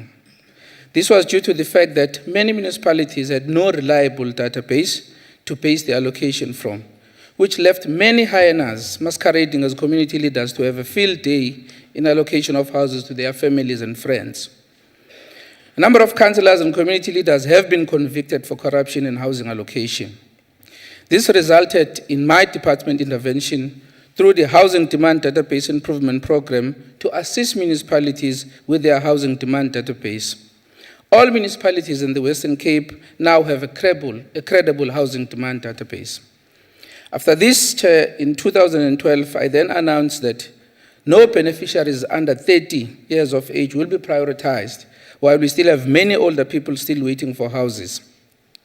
This was also followed by a statement or announcement by Minister Sisulu in 2014 when she said no beneficiaries under age 40 that will be prioritized until older and most deserving people have benefited. This was heavily criticized by some who claim to be legal and policy experts. These announcements, in fact, both of them are very much in line with our policy and principle of first come, first served. Because we cannot allow a situation where a number of people, particularly backyarders, who have been waiting for years in the waiting list, are overlooked, where we give houses to young people who have registered recently. We have to make sure, Chair, that older people, disabled people, and child-headed households are prioritized before younger able-bodied individuals. After this announcement, I actually asked my department to check the status of the people on the waiting list, and we discovered that more than 14,300 people on our waiting list are between the ages of 60 and 100, which is a clear indication that this call and the stance that we took was indeed justified. There are about 667 informal settlements in the Western Cape alone, and about 2,700 informal settlements in the whole of South Africa. In fact, in 2012, when we attended the World Urban Forum in Naples, in Italy, it became very clear that this is a century of urbanization, and therefore we need to plan for informality. That is why, even though many people understand that not everyone can get a house overnight, but we can no longer justify a situation where there are people who are living without basic services like water and sanitation. That is why we are now dedicating more resources to ensure that we improve living conditions of our people where they are by at least providing basic services like water and sanitation. The minister has made a call to build 1.5 million houses, and I think she has reiterated this, that unfortunately this will not be realized without the assistance of the private sector. Because if you look at the cost of building 1.5 million houses, it will cost us about 240 billion rands, which is far less than the allocation of this department in the next 5 years. That is why in the Western Cape, for example, we have started to come up with innovative ways to make sure that we respond to this call. We have called, for example, for a number of developers where we advertise land, we are putting land as an equity, and we are not charging developers a cent because we want to make sure that the cost of that land will then be transferred to the end users or beneficiaries so that the house becomes cheaper. Because the biggest challenge that we are facing currently is that people who are earning just above 3,500 to 9,000 are the people, as I said, who are earning too much to qualify for a free house but too little to qualify for a bond. We have been calling to the developers to say that the key question that we need to answer here is not to say who can qualify for a house that is over 40 square meter houses. Because one of the excuses that has been made by developers is to say that because government is building free 40 square meter houses, we cannot build houses that are smaller than that. In fact, we are challenging that to say, if, for example, a person who's earning 6,000 rand a month can qualify for a 30 square meter house, I don't see any reason why we cannot provide that product so that we use it as a stepping stone for those people so that they can incrementally extend their houses over time, instead of allowing a situation where these people live in former settlements because there is no product in the market for them. Chairperson, one of the human settlement strategic objectives is to maximize the use of alternative building technologies in order to respond to electricity challenges and climate change. It was quite telling that after numerous engagements, presentations, pilot projects, and evidence-based research on benefits of using this method, over the years, no company had ever won an open tender. I then instructed my officials to call for tenders of companies that are only using ABTs, which resulted in us appointing one of the companies to build almost 2,000 houses in Delft only using ABT, which is Alternative Building Technologies. I remember on the day when we went to hand over these houses, Chair, the temperature was about 40 degrees outside. And when we went into these houses, we immediately felt the benefit because the house was so cool inside, which is a clear indication that when we talk about alternative building technologies and the benefits thereof, it was proven on that day. With the assistance of Agrimo SA, NHPRC, and CSR, in 2012, we indeed started this project where we are building almost 2,000 houses in Delft. So I want to emphasize this point that in order for us to respond to the challenges of climate change and global warming, we have to make sure that we convince our communities to use ABTs, because a number of people are resisting to this because anything that is not brick and mortar is seen as a house that is of substandard. So I do also want to say that with regard to the call from the Banking Association, we have responded to that call as Department of Human Settlements in the province. We are meeting our partners and developers in the next 2 weeks to chart the way forward so that we are able to indeed maximize the number of houses that we are providing, particularly for people who are earning, as I said, too much to qualify for a free house and too little to qualify for a bond. I thank you. Thank you. Honorable Kayla.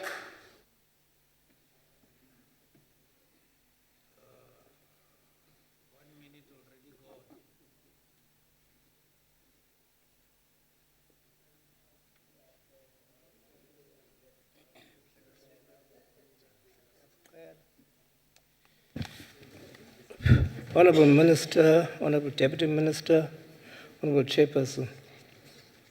The United Democratic Movement, in supporting this vote, would like to emphasize the following important points. The continued shoddy work by some contractors demands that, with respect to supervising and or enforcing compliance with ministerial norms and standards, as well as compliance with national building regulation, the department should consider introducing measures to directly enforce compliance with its ministerial norms and standards.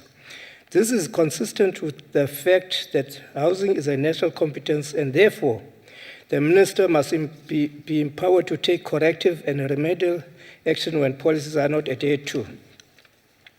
Human settlement, whilst is largely a social factor, it should also be seen as designed as a mechanism of creating jobs to eradicate poverty. There is no dispute in the fact that ownership of houses when one is without job creates further unintended problems, as some beneficiaries tend to rent them out or sell them, then come back to be on the waiting list. It is this regard we propose that the concept of communities building their own houses, as well as in the process of building houses in general, the transfer of skills will be owners as well as the other members of community should be central. The skills transfer program should be linked with training institutions like technical and vocational education colleges. Once trained and accredited, skills are practically transferred to such community groups, and such community groups should be helped to form cooperatives and small businesses to provide maintenance for the same houses and expand their market and scope. These skills range across skills needed in the built environment. The UDM welcomes the systematic abolition of hospitals and building of better, safer shelter for all communities. We believe that houses ought to be shelter enough to accommodate families. The department should also improve its monitoring or transfer of grants to provinces with the intention of ensuring proper expenditure within set time. Okokugqibela, Minister, one sayivuyela into yothi uzotrain abantwana ubana bafundi into ye-estate agents. So khumbula kaloku, Minister, ubana kaphambili this was a scarce skill ekubhenefita abantu abathile kuyo. Kodwa ke sikucela ubana nokeke ubana abantwana bayakhangelwa ujonge naphezilalini phaa kogquthubeni nomqhele kwezo ndawo ezo ubana nabalapha abantwana nabo mabathathwe. Enye ke into efuneka ijonge, Minister, siyazi ubana it's 20 years after our democracy, but asinoziqhatha i-economy ikubantu abambalwa. Inyani leyo siyithanda singayithandi. For instance, kwezinye idorobhi kunzima ubana kuthengwe kwa umhlaba because iprice inyusiwe. Iyayifuna ke loo nto leyo ubana urhulumente ayijonge. Ubana ezi price zomhlaba ngaba zonyuswa ngokunakuphethwa abantu abamnyamana. Because you will remember very well, before 1994, ititshara yomlungu nenesi yomlungu ayikwazi ukuthenga umhlaba edolophini yakhe, but ngoku naloo nto ayikwazi kwenzeka. Iyaxela ke loo nto, siyazi mhlawumbi ayikho kwidepartment yakhe ubani ikhona ingxaki ekhoyo. Iyafuna ke urhulumente ayijonge loo nto leyo, uthethe nee-colleagues zakho, because yile nto isidalela ingxaki apha elitshini. Ndiyabulela. Thank you. The Deputy Minister of Human Settlement, the Honorable Kota Fredericks.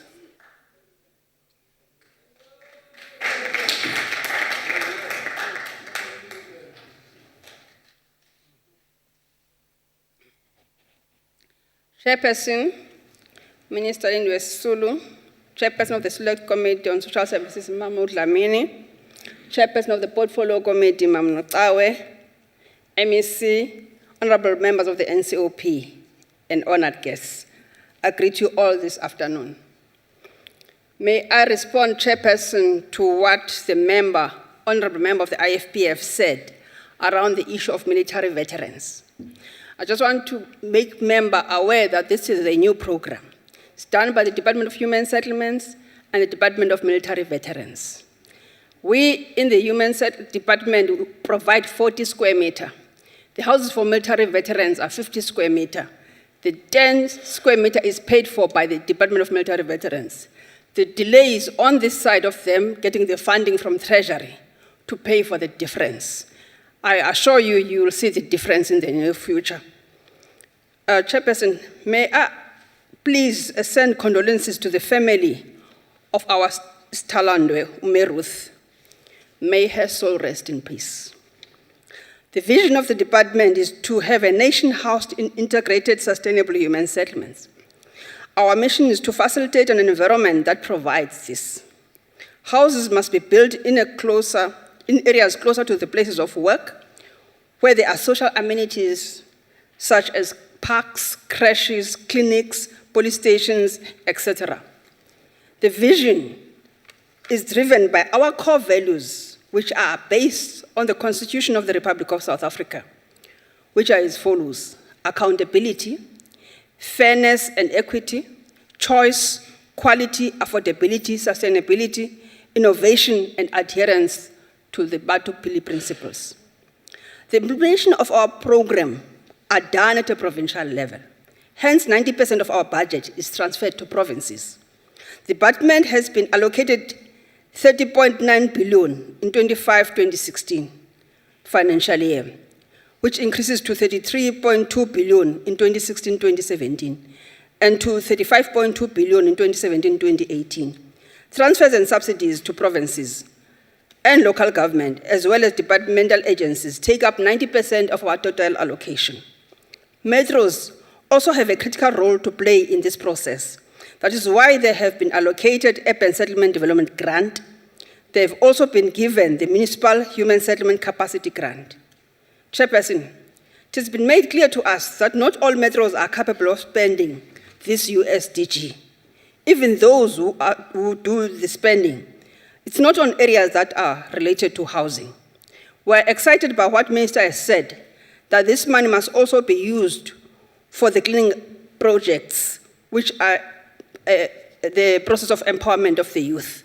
So at least it will be used usefully. Municipalities must plan and partner with provinces in the building of housing. Starting point is to ensure that their IDPs must include housing. We are aware that not all municipalities have capacity to build housing, but they do have a say in the allocation criteria. Houses cannot be built for everybody at the same time because of financial constraints. But we urge provinces and municipalities to prioritize the allocation of houses to the most vulnerable sectors in our society, namely the elderly, people with disabilities, and child-headed households. As Minister has asserted, upgrading of informal settlements remains a critical component of our work. Our objective to ensure decent living conditions and sustainable human settlements. The strength and the success of informal settlement upgrading program lies on its ability to draw in communities. Communities must be active participants in these government delivery programs, as this process must lead to job creation and build social cohesion, especially the reblocking and remuneration of informal settlements. People may be poor, but they have ideas of how their living conditions can be improved. As government, we must allow them to partner with us in order to unleash this potential. The upgrading of informal settlements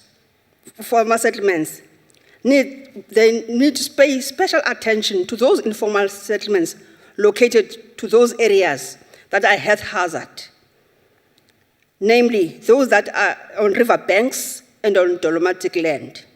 Informal settlements that are threatened with eviction or even being subject to court. What is important is that in each informal settlement, there should be access to basic services such as water, electricity, access roads. In many instances, these informal settlements suffer a great deal where there's fires because these areas are inaccessible to fire engines. We are proud that this department has taken the issue of mainstreaming women economic empowerment within the sector very seriously. Ministers have agreed that 30% of the housing budget projects should be set aside for women contractors. It is critical that all provinces have a women's build program every year, in which 1,956 houses are built by women contractors and handed over in August, the Women's Month, to the beneficiaries. We call upon women to make use of these opportunities. South African women in construction and other professional women contractors are already on board. We are happy to report that we do have women contractors who are at grade 9 level. The Motoyo construction is one of them, and it has been in this sector for a long time. During this process, it has produced many subcontractors. Our goal is to have more grade 9 women contractors. The Department of Human Settlement has entered into a social contract for development of sustainable human settlement with private sector, civil society organizations, professional bodies, practitioners, research institutions. This was done during the human settlements in Daba when they signed a social contract.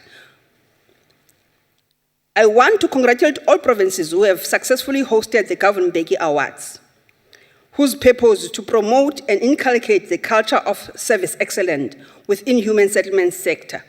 The delivery of quality homes and restoration of dignity to South Africans is critical.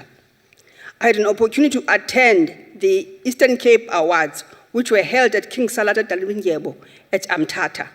This shows clearly that the Eastern Cape is serious about revitalizing Umtata and honoring the legacy of our icon, Tata Madiba. May these awards grow from strength to strength. The National Government Awards will be held here in August. I thank you. Siyaqoba. Thank you.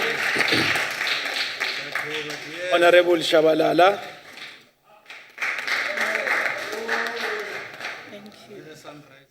Thank you.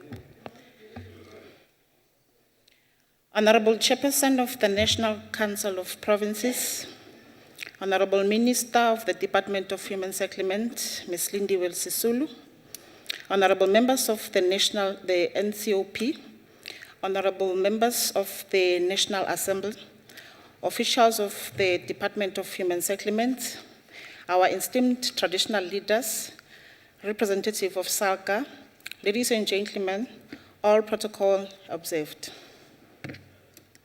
It is with great pride and rare honor that I am being offered an opportunity of this nature to address this August House in relation to policy budget speech of the Honorable Minister for Department of Human Settlement. May I hasten to mention that as a province of Mpumalanga, we support the general trust and principle of the policy and budget speech of the Honorable Minister Lindiwe Sisulu, and further thank her for her undoubted commitment in ensuring that our people are provided with quality, integrated, and sustainable human settlements. We can confirm that there is good progress towards the construction of integrated, sustainable human settlement.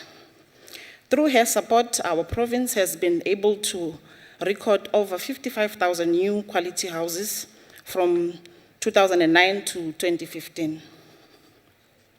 We further welcome her pronouncement that have been made recently by Minister Lindiwe Sisulu that hostels have been banned in our country. In line with this commitment, our province has converted Sakelwe Hostel in Emalahleni and Sakile Hostel in Likwa into world-class family units because we believe that hostel were apartheid creation that separated husband and their wives and families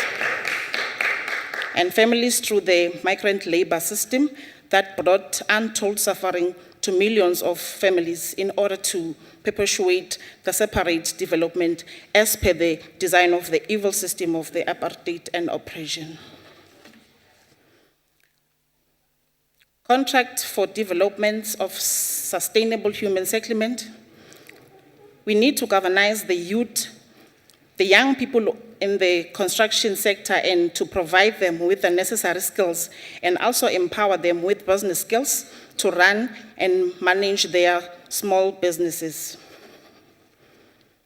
It is imperative that every province and municipality in the country must begin to absorb the young people on major projects that are meant to build integrated human settlement. Honorable Chair, whilst we commit ourselves to involve our young people, we should not compromise quality of our products. We need to avoid to build houses that reflect poor workmanship. Hence, it is necessary to promote the artisan program in collaborating with the Department of Higher Education and FET colleges. The SETA should partner with the private sector in order to adopt our young people for purpose of skills development. Women and youth constitute important pillar or asset in every progress society international. Thus, improve them, we ensure a long-term investment. At the same time, we are changing our socio-economic environment in the manner that is sustainable by creating skilled, employable, and self-sustainable individuals.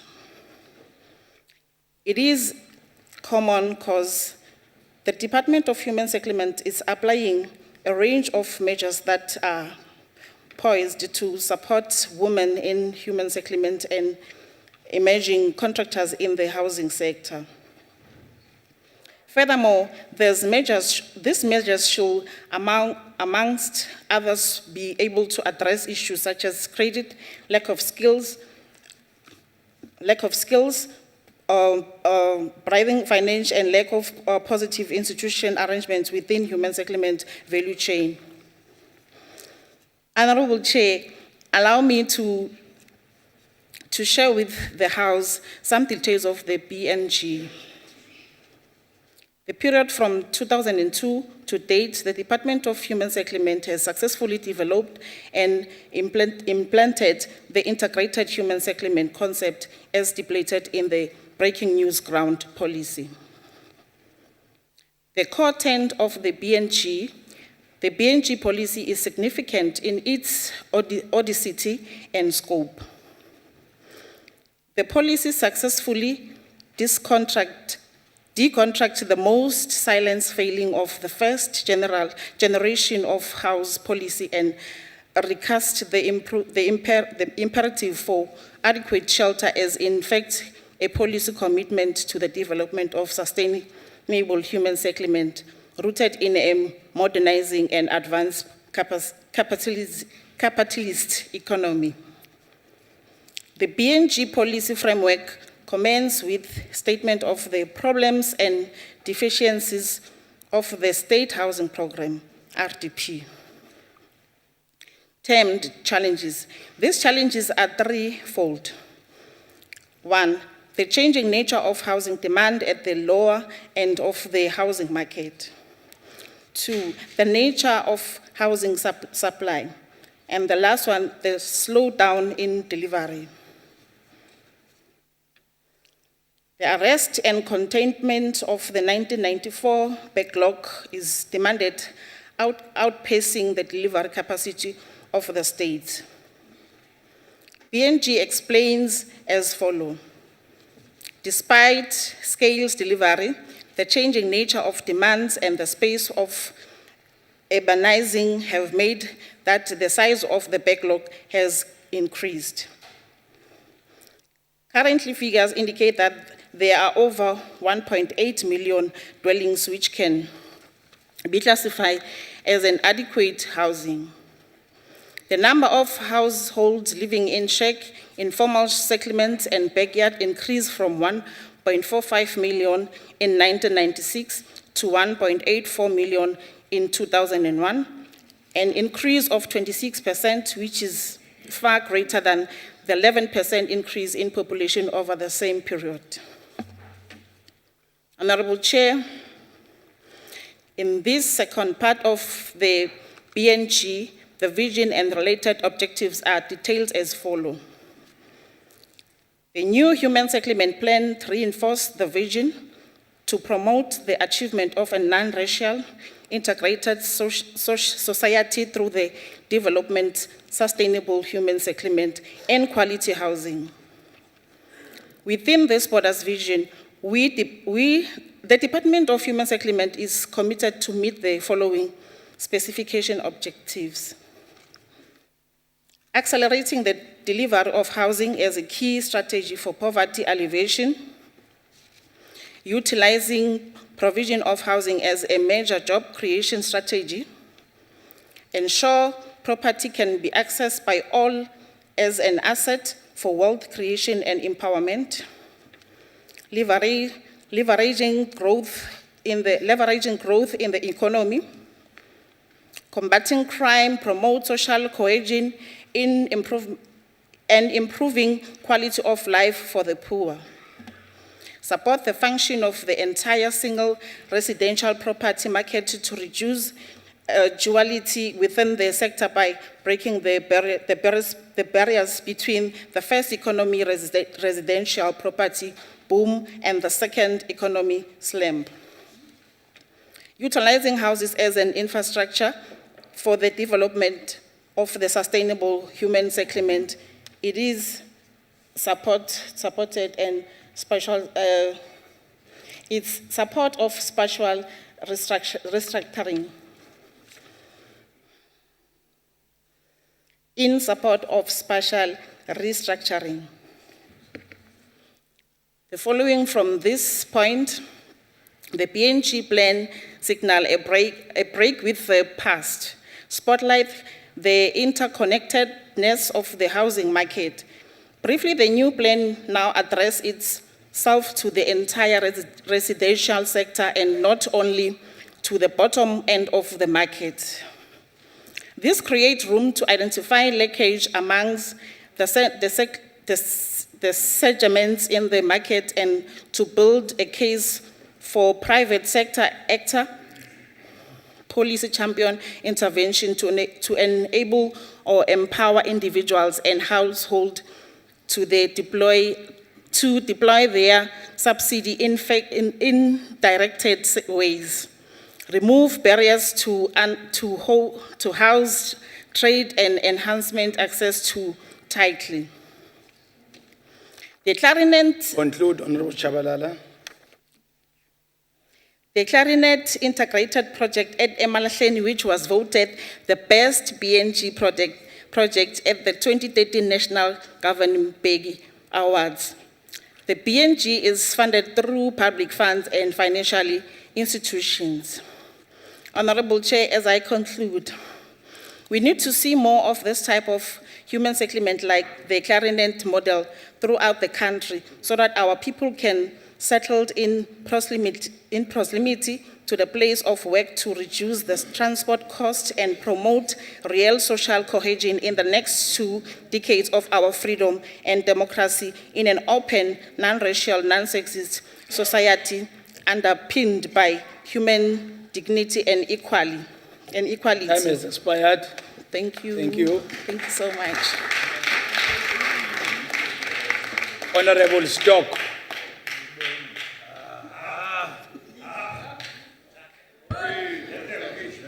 Thank you very much, Honorable Chairperson, the Honorable Minister and the Deputy Minister, Honorable members of the NCOP, special guests, ladies and gentlemen. Honorable Chairperson, I'm also honored and privileged to participate in today's debate of human settlement, which amongst others take place a few weeks when we have just recently and freshly celebrated the Freedom Month in April. This morning we have received the sad news in regard to the passing of one of our outstanding revolutionary and also a veteran of our movement, Ruth Mompati. This veteran of our struggle has devoted her entire life to the movement to ensure that the people of this country ultimately receive the freedom in their lifetime. Robala ka kagiso se apara nkwe, ntwa we lole ebile we fentse. Freedom Month continues to represent a significant time in the political calendar of this country. Many of our revolutionary martyrs sacrificed everything they had at that time to ensure that all South Africans are free to enjoy the benefits of freedom today.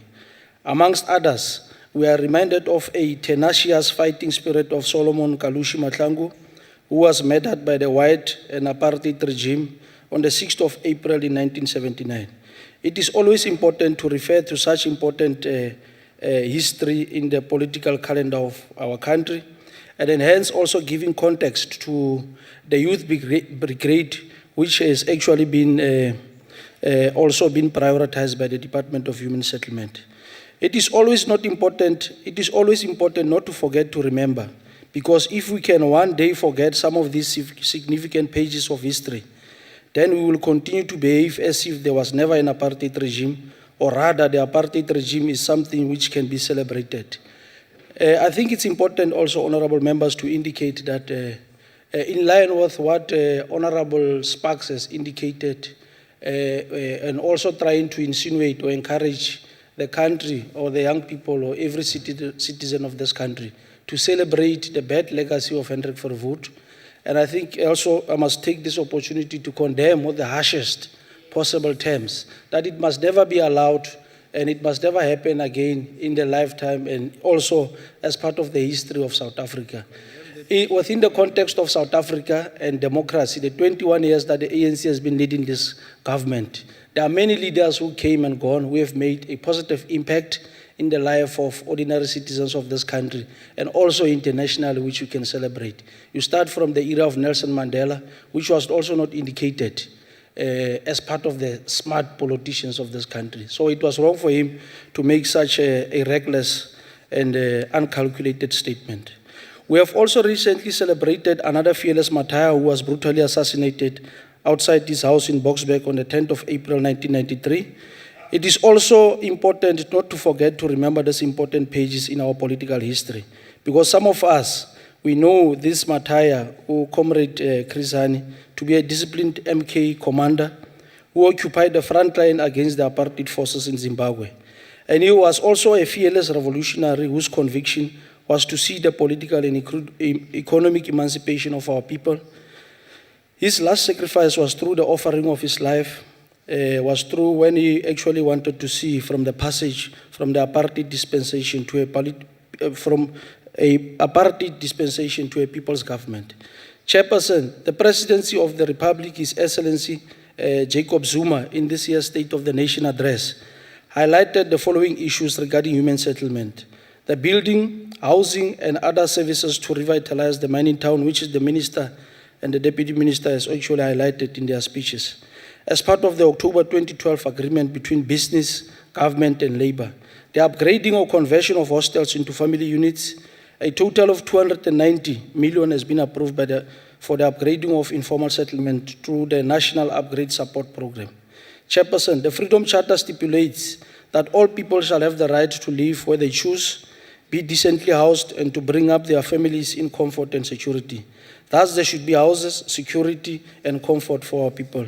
The National Development Plan, in its content, posture, and articulation, underpinned by the aspirations of the men and women who gathered in Kliptown in 1955 to craft the Freedom Charter. The South African society is characterized by overarching elements of unemployment, poverty, and inequality. In terms of my own view, honorable members, the plan to eliminate poverty and inequality rests on 6 pillars. The first pillar being that it is always important to unite all South Africans around a common program to fight poverty and inequality, and also to foster a spirit of unity. The second pillar is active citizenry, meaning that working individually and collectively with others in the communities, citizens have a critical role to play in their own development and in the development of our country. The third pillar is a growing and inclusive economy. Without faster and more inclusive economic growth, it will not be possible to deliver the objectives as we have set for ourselves out. The fourth pillar of the plan addresses the urgent need to build capacity. Capacity to apply to both the people and the state. The fifth pillar is a capable and developmental state. We define a developmental state as one that is capable of intervening to correct historical inequalities and to create opportunities for more people. The last, which is the sixth pillar, is the responsibilities of leadership of society to work together to solve our problems and to have the necessary political acumen. Chairperson, the Department of Women's Settlement is certainly on its way to breaking new ground because they have already started the Breaking New Ground project, which is set out on developing integrated, sustainable women's settlement over a period of 5 years. This is a daunting but necessary task considering the challenges in the housing sector and in South Africa in general. The challenges are grounded partly in the following context. The South African population is roughly estimated at over 52 million. More and more people are actually relocating from rural to urban areas for better economic opportunities. Informal settlement are prevalent in our societies. Many people live in congested, spaced backyards, backlog in the using and the issuing of title deeds, provision of houses from basic amenities, and so forth. Second to this is the recognition that housing is an asset and our people need to know and understand that owning a BNG house means to them.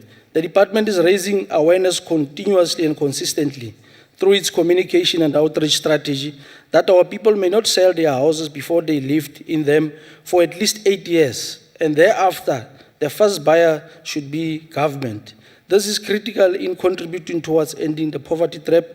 Our people should always know the value of owning property, which is of critical importance, and the value also of their houses, not only for themselves, but also for the future generations.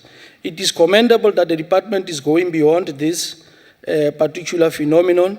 It is placing a focus on accelerating the delivery of quality houses, implementing programs towards revitalization of urban areas or inner cities, and the revitalization of 22 mining towns in 6 provinces. This serves as yet another step in the right direction. Chairperson, in order to assist our people to understand the policies of the department is accompanying the white paper of women's settlement, created a television series, which is called the Breaking New Ground, which will be shown starting on SABC2 from tomorrow on the 13th of May 2015. So I encourage all honorable members to look at that particular program, because it does not only explain what the departmental policies are, but also explain the work done by the department. The value of this is that it also gives a national picture of what has been done and gives hope that our approach is the best solution for the problems we face. Lastly, Honorable Chairperson, as another indication to poverty, alleviation and economic development, the department is fostering the employment of youth through its youth brigade, but the original youth brigade, not to what Honorable Kaula referred to, in the context of the many young people who have sacrificed their lives for this freedom, and then also in line with the Solomon Mahlangu, his contribution, and other many young Matthias of this country. The program will help provide skills to the youth for the job market. In addition, it will also provide them more job opportunities in the short term. For example, some of them will qualify to be estate agents after completion of the training program. Undoubtedly, the department, a women's settlement, Kuba. The work that the department is embarking on, has been embarked upon, should be supported by all, as it will be of great benefit to the people of South Africa, our people. On behalf also of the Select Committee, also taking cue from the chairperson of the Select Committee, Honorable Dlamini, I also take line and also take cue to support the budget vote of this particular department. Siyaqhuba, siyasebenza, re dira go tlala seatla. I thank you. Thank you. A representative of Salka, Councillor Manyoni.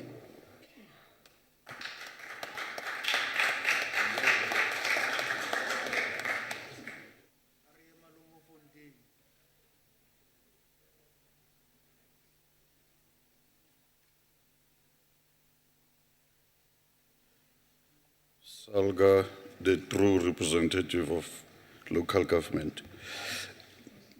Honorable Chairperson of this NCOP, Deputy Chairperson, Honorable Minister, Deputy Minister, Honorable members, the House at large, ladies and gentlemen. We are saddened by the passing away of the former mayor, Dr. Ruth Mompati, the former mayor, and his Let's remember Mompati as a crop of leadership that established local government as we celebrate 15 years of democratic local government.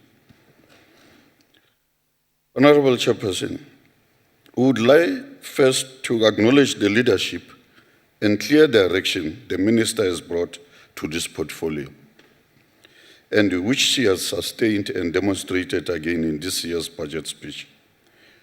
We have seen movement, particularly in 3 areas. One, at the policy area, Green Paper, for example. Decisions also taken to address thorny institutional issues like SHRA. And 3, the progress finally being made on slow-moving areas of implementation, e.g., housing for military veterans. Furthermore, a much-needed discussion has begun on the most important policy and principal issues. Who do we prioritize for the breaking new ground B&G houses, and how do we actually reshape our apartheid-era cities? At the same time, there's movement and attention on actual projects which will create the changes on the ground. Policy, after all, is implemented through projects. In keeping with the focus on partnership for delivery, I want to pick up on just 3 main ideas. One is partnerships. Chairperson, the selection of partnerships as the theme for the budget speech could not have been more appropriate. The chief issue before us is how to mostly effectively and efficiently deploy all the resources available to us to deliver. The main aim of intergovernmental coordination is therefore to ensure those resources are mobilized from all spheres and effectively converted into outcomes. Regardless of the classification set out in the schedules of the Constitution, we all know that housing and human settlement is a local government issue. Angry residents involved in service delivery protests toy at the doorsteps of a municipality. In recent years, the courts have ascribed responsibilities to local government, which include the provision of alternate accommodation for those who would be rendered homeless by an eviction. And our expanded definition of human settlements, including neighborhoods with parks, schools, and other amenities, requires municipal involvement in the areas of land use, planning, land acquisition, and bulk infrastructure installation. Effective IGR is critical because our communities are not interested in whether a function is fulfilled by national, provincial, or local government. They are interested in whether houses have been built and whether the areas they live in are comfortable, safe, and affordable. Dat maak nie saak eintlik wie hanteer die werk. Looking forward, the implementation of the 50 Catholic projects is going to be a real true test of our IGR in the human settlement sector. Effective delivery is our goal. Let us keep our eyes on the prize and rise to the IGR challenges. The second point I think we need to look into is the issue of special transformation and the mega projects that we should involve in. The reality is that after 20 years, we have failed to substantially shift the layout of our cities and to reverse the apartheid legacy which leaves the poor on the outskirts, unable to affordably access jobs and opportunities.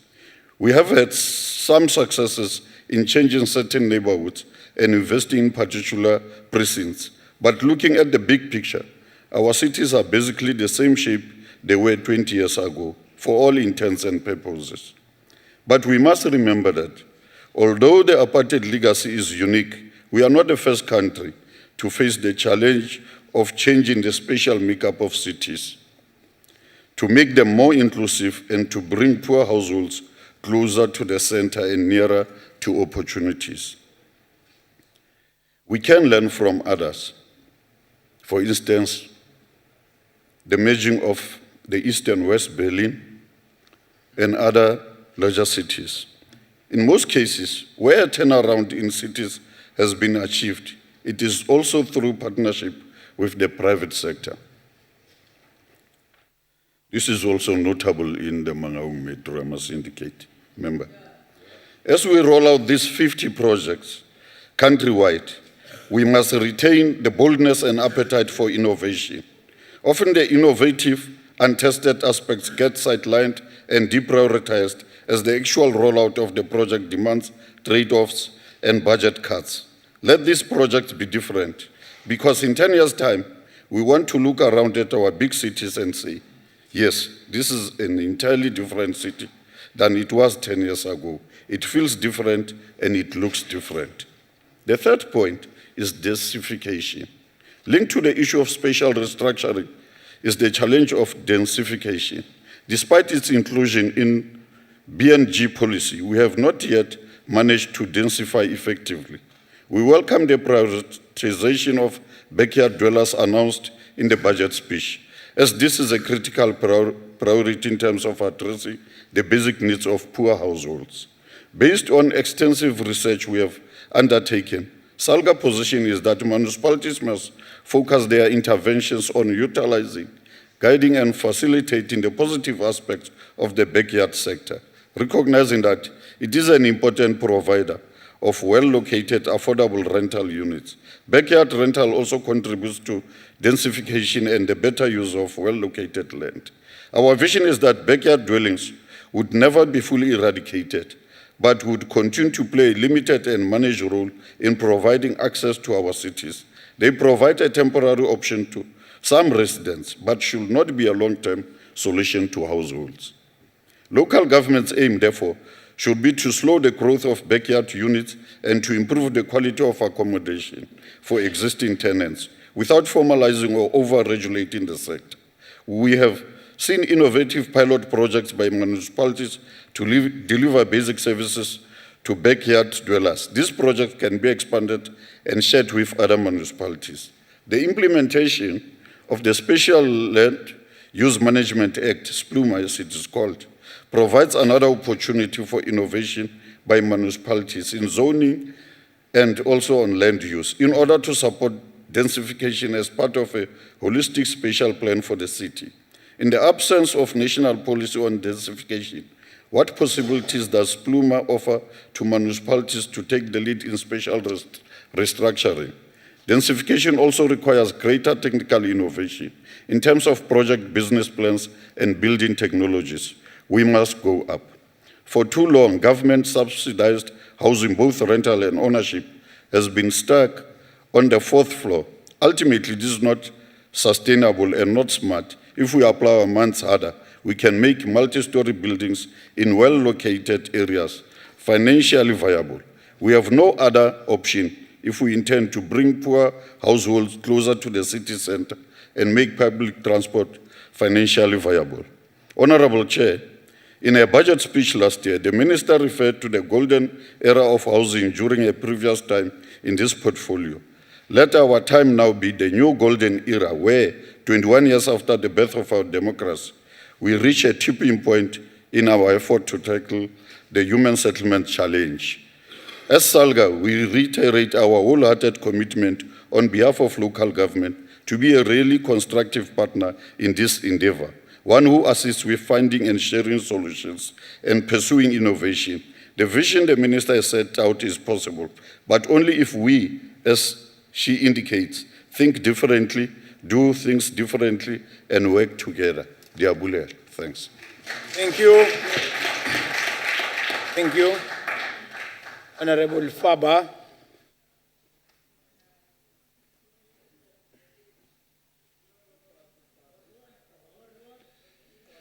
Honourable Chair, Minister and members, considering most 97% of the department's budget is transferred to provinces and metros, it's essential that we look at what is going on ground root levels. It does not come to a surprise to me when we look at the outcomes of delivering houses that is of substandard. Very much the same as Honourable Kota Frederick's performance as Western Cape campaign manager in the ANC in the recent 2014 elections, obviously. The Minister has to spend more time doing oversight into the corruption and maladministration that individual projects experience. Minister, there's a lack of effective monitoring, evaluation of projects in all our provinces. Like corruption that occurs in the national government, Local ANC municipalities employ fly-by-night contractors who are politically connected. Some of these companies are responsible for poor workmanship and not even accredited. On the 45 hostel upgrades in 6 provinces 2009, over 2,000 are still unoccupied. In Gauteng, 252 units are illegally occupied, and court processes are currently underway to evict these illegal occupiers. Some were also given houses by some ANC councillors and ANC officials to friends and connections. It is worrying that certain provinces have not ensured legal occupation of these upgrade hostels, as they were likely needed to be secured and possibly rectified, which mean additional expenditures. In mining towns, the budget will increase by an additional 71.6 million in 2015-16 here. In Rustenburg, informal settlements, only 4 of the planned 19 projects underway last year. And now Honourable Dlamini wants to come here and tell us that a further 1.5 million houses for the growing backlog will be built. When will this happen, Honourable Member? Perhaps when the DA takes over. In Johannesburg and Tshwane, the municipalities underspent 3.4 billion on their allocated urban settlement development grant. It means that scores of South African people are without necessary infrastructure that has been promised and owed to them by the Gauteng provincial government. In the past 3 years, 2 billion was spent by fixing RDP houses that was badly built. Honourable Stock, Honourable De Beer. In the Northern Cape, 6.9 million was spent on the restoration of only 32 houses. This amounts to 216,000 rand per house. In the Free State, 80 million of just 264 houses, 302,000 per house. So we can go on and on in some of these provinces. It appears that the ANC has a long-term plan to continue a cycle of building shoddy houses and employ more and more contractors to do upgrades. Again, under the ANC, only the rich became richer and the poor became poorer. Honourable Chairperson, we stand here and go on about your department successes, but this is contrary to what we have found goes on onto the ground. Improved monitoring equals accountability, equals delivery, and more housing opportunities for our people. Finally, in Soweto, informal mining hostels, many residents complain of the appalling conditions that infringes on the human dignity and respect. Where is Minister Sisulu? We treat South Africans with respect, Minister. Minister, I see you've got a nice blue dress on today, very much the same than our SAA air hostess. Perhaps Minister should fly less and those fancy flights. Get on the ground and see what's happening on the ground, where the real problems exist. I thank you. Honourable Pakis.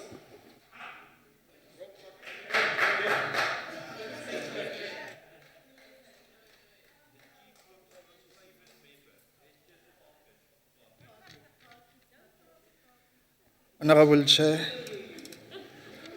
Honourable Minister and the Deputy Minister, and members of the legislature, NCOP, Chair, let me make a humble request that when I'm left with 2 minutes, make me aware so that I highlight important issues. Honourable members from the DA, Honourable Mpambo talks about the allocation of houses on the basis of the political party. And then we need to tell members of the opposition that distortions and lies are part of the liberal politics. Point number 2, they talk about corruption. The DA as a political party in our politics, they never talk about corruption in the corporate sector, precisely because they represent their class interests. And then again, they will forever cover up for the masters of grand larceny in our land. The MEC from the DA, Honourable Chair, talks about the culture of dependency. but immediately contradicts himself about the reason that forces our people to sell their houses. Is a contradiction, because what is happening in our country is informed by the social ills that exist in our society.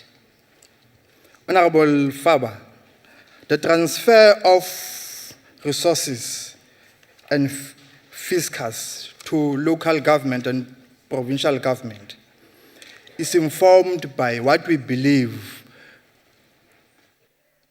the unitary state, that we need to share resources and mobilize resources of this country so that we need and we achieve a holistic development in our society.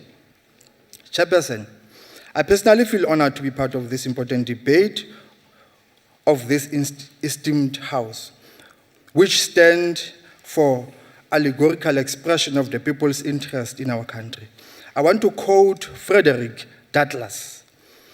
I quote, "The whole history of the progress of human liberty shows that all concessions yet made to her august claims have been born of earnest struggles." Close quote. Human settlement in our country comes a long way in the history of our society, with the codified system that distorted our image and destroyed our people, laced with hostile propaganda, the ruthless system that based its existence on voracious accumulation and exploitation, not on the social needs of our people. It is for this reason that we ought to tell the demented politicians in our parliament and this house that we cannot, by whatever criteria, hold ourselves apart from history, they themselves included. All that happened within the economy of the apartheid capitalism in shape and content. The low standard of our people, living standard of our people, was conscious and deliberate variant of the autogenous development policy of the apartheid system. Indignity and humiliation of our people was normal and protected. So to correct, Chair, these vicissitudes of horrible legacy of colonialism of special type, we need aggressive implementation of our policies. However, we note and pride ourselves about the astronomical progress we have made since 1994. People who have benefited from this housing program of our government. Honorable Minister, let's better educate our people about the importance of having a property or shelter in the form of an RDP house. The challenge facing us is selling off these houses by our people within the pretext of making a living. The bloated vampire elite in the corporate world will, and others, continuing opportunistically to exploit this gap for their own selfish, senile interest. Our government will make no harm to change the policy, Honorable Minister. Because we develop a policy to solve a particular social ill. Now, if that policy cannot circumvent that social ill, we are in power and authority to change the policy. Now, we need to make it difficult for anyone to sell off the RDP house. This rather could belong to the state. It means this articulate, revolutionaries always think alike. The state must take over instead of a grain or anybody to buy a house. Now, our people could have an authority to lease as much as these houses belong to them, as registered in the deed office. This confirms, Chair, that we can give without shame the palpable form of progress we have made. Our collective efforts, impetus, and tenacity will determine the pace of change on this development and economic growth our country needs. This fast pace forward also relates to the skewed spatial planning and development, which resembles the vestiges of the past. We are tenacious that 50 Catholic projects highlighted by the Minister will live up to this expectation pertaining the continuation of the past in the present, meaning the skewed spatial planning in our land. We need to prioritize old citizens in terms of shelter. Nothing will ever justify that an old granny between 70 years and 100 years of age is without shelter in 20 years of democracy. Young people must go to school to be engineers so that they assist the ANC government to have capacity.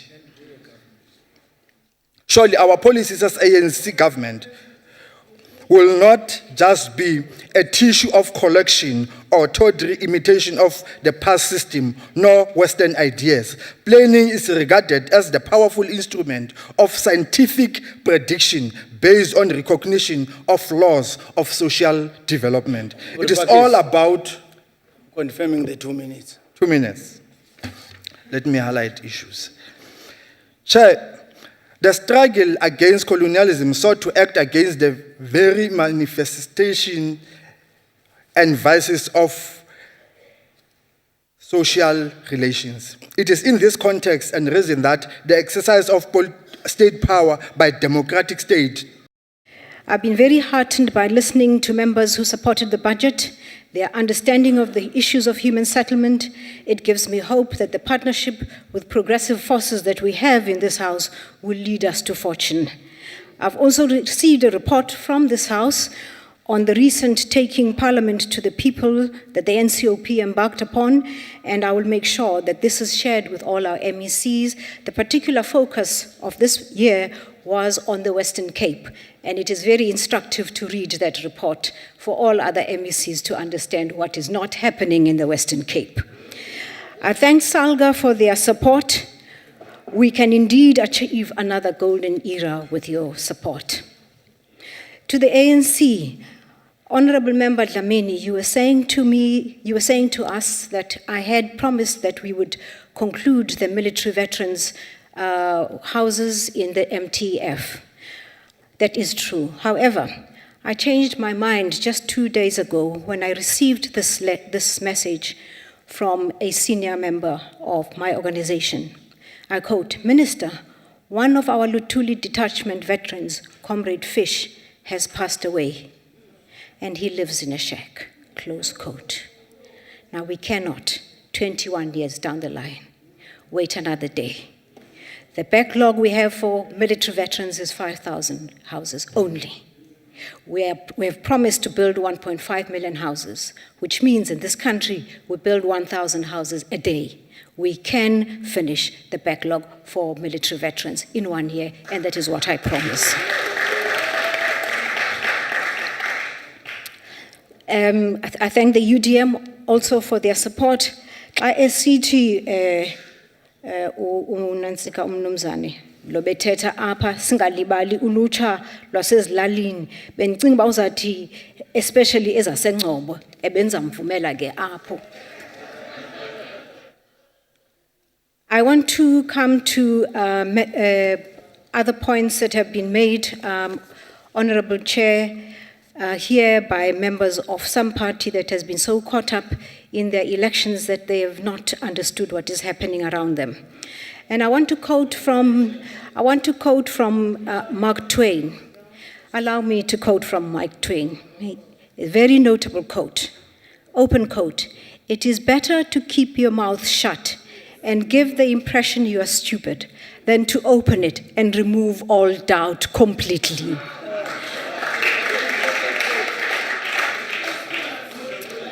We are told here that the DA has human settlements policies. There is absolutely nothing like that. Now, what does happen in the human settlements environment is we have a MINMEC, and jointly all of us deal with the policies. So I don't know what is being talked about, DA policies on human settlements. But at this point, I just wanted to say that I wanted to mention that we have partnerships with universities so as to professionalize the human settlements environment.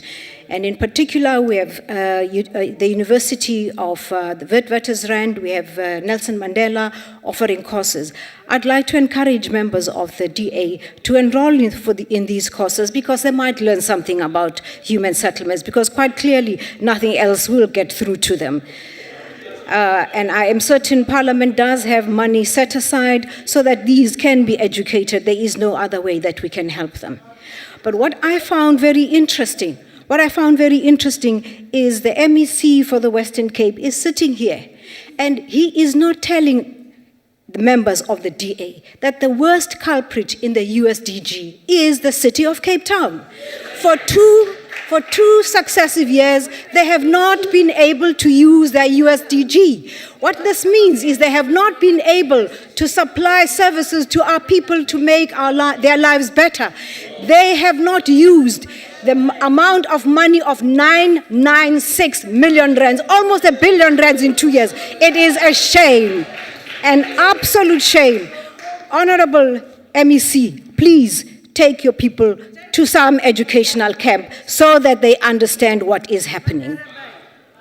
And they should not, perhaps it was the election, let's hope they get out of it, but I think it is a shame, and we must find a way, as this House, to sanction those municipalities, those provinces that are not performing. It is our responsibility here. Finally, we've done very well. Chairperson, we have done very well in this country in human settlement. This is universally acknowledged. We've received awards, international awards are plenty. We have done better than any other country in human settlements. Anyone who denies this is suffering a mental backwardness that can only be called stupidity. We have done very well, and we can still do better. I thank you very much.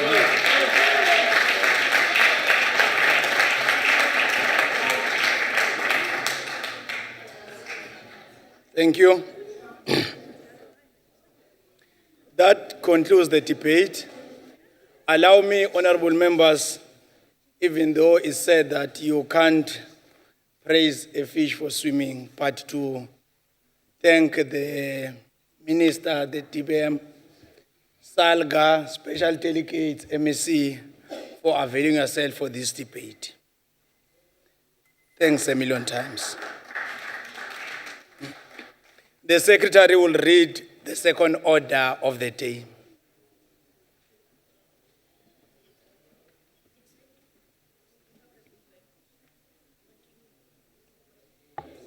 Consideration of report of Select Committee on Economic and Business Development, Nairobi International Convention on the Removal of Rex, 2007, with explanatory memorandum.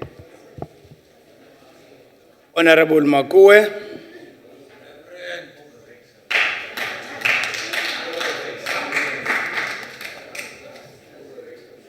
Thank you very much, House Chairperson.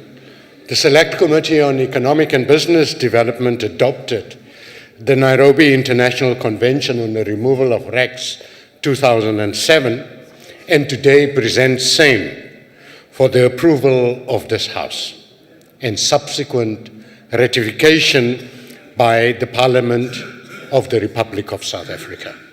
Chairperson, South Africa's coastline accounts for 3,000 kilometers through which significant shipping traffic passes. South Africa plays an essential role in the maritime industry across the globe. To date, approximately 85% of the country's trade demonstrate movement by sea. We all know that the President of the Republic has launched Operation Pakisa, which seeks to unleash great opportunities in our ocean economy. Chairperson, through Operation Pakisa, it is expected that many jobs needed for our people would be created.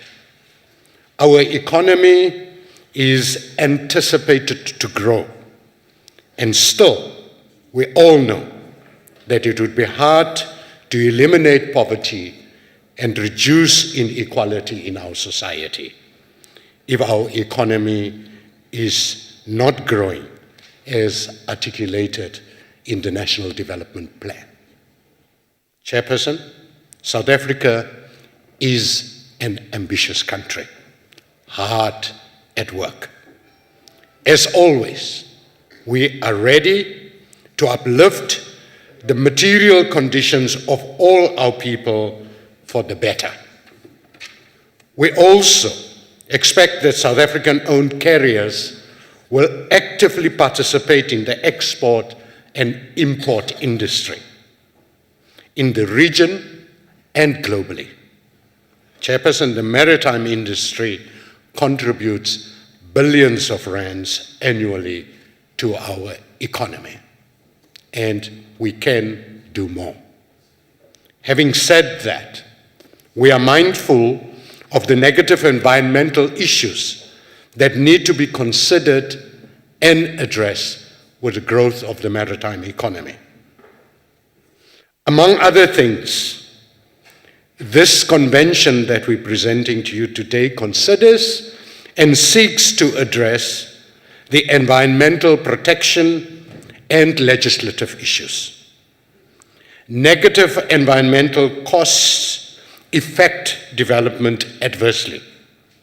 Some of the primary objectives for developing the convention was to increase, or rather decrease, the incidents and accidents at sea, to decrease the incidents and accidents at sea. Accidents of ships and the abandonment of ships by owners and the hazards to navigation and maritime environment protection. Chairperson, the cost to manage the oceans are increasingly high. The burden has been placed on states and is directly squeezing the national fiscus, thus compromising government social and economic development priorities. This convention that we're presenting to you today seeks to lessen the burden of the state. In response to this, the convention put financial obligations for locating, marking, and removal of wrecks on the ship owners. Strict liability is on the owners. The convention saves the needed resources, and we know that these savings would be redirected to the pressing national priorities. The Select Committee recognized the need to be part of this convention. The convention's primary objectives seeks to create uniform standards, including uniformity of legal instruments to be applied and the application of international law governing the oceans. South Africa will continue to implement the International Maritime Organization's conventions. In doing so, we will attract ship owners to our flag. Chairperson, we must also see this initiative as part of the broader critical legislative and policy steps to lift the performance of South Africa's ocean economy. The convention would create employment opportunities, and the salvage industry would grow and be enhanced. More business opportunities would be created. Training and development programs targeting previously advantaged people would be taken to new heights. And through that, more jobs would be created. On the 18th of March 2015, the Select Committee on Economic and Business Development unanimously adopted the convention. Chairperson, it is clear that when national issues are placed on this government's agenda, South Africa always demonstrates an ability to resolve such issues in the best interest of all our people. On behalf of the Select Committee, I present this report with explanatory memorandum to this House. And I thank you, Chair. Thank you. That concludes the debate, and I shall now put the question. The question is that the report be agreed to in accordance with Rule 71.1, shall first allow provinces the opportunity to make their declaration of votes if they so wish. I think heads of delegation are present in the House. I'm told the system is not working, so we'll be voting manually. I now call upon provinces. Free State, Eastern Cape.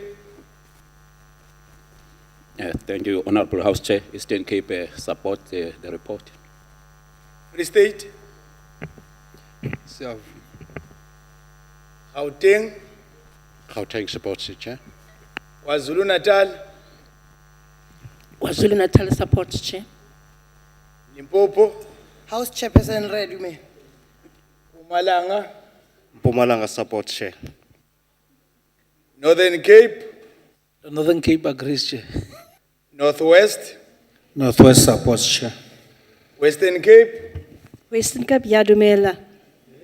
Thank you.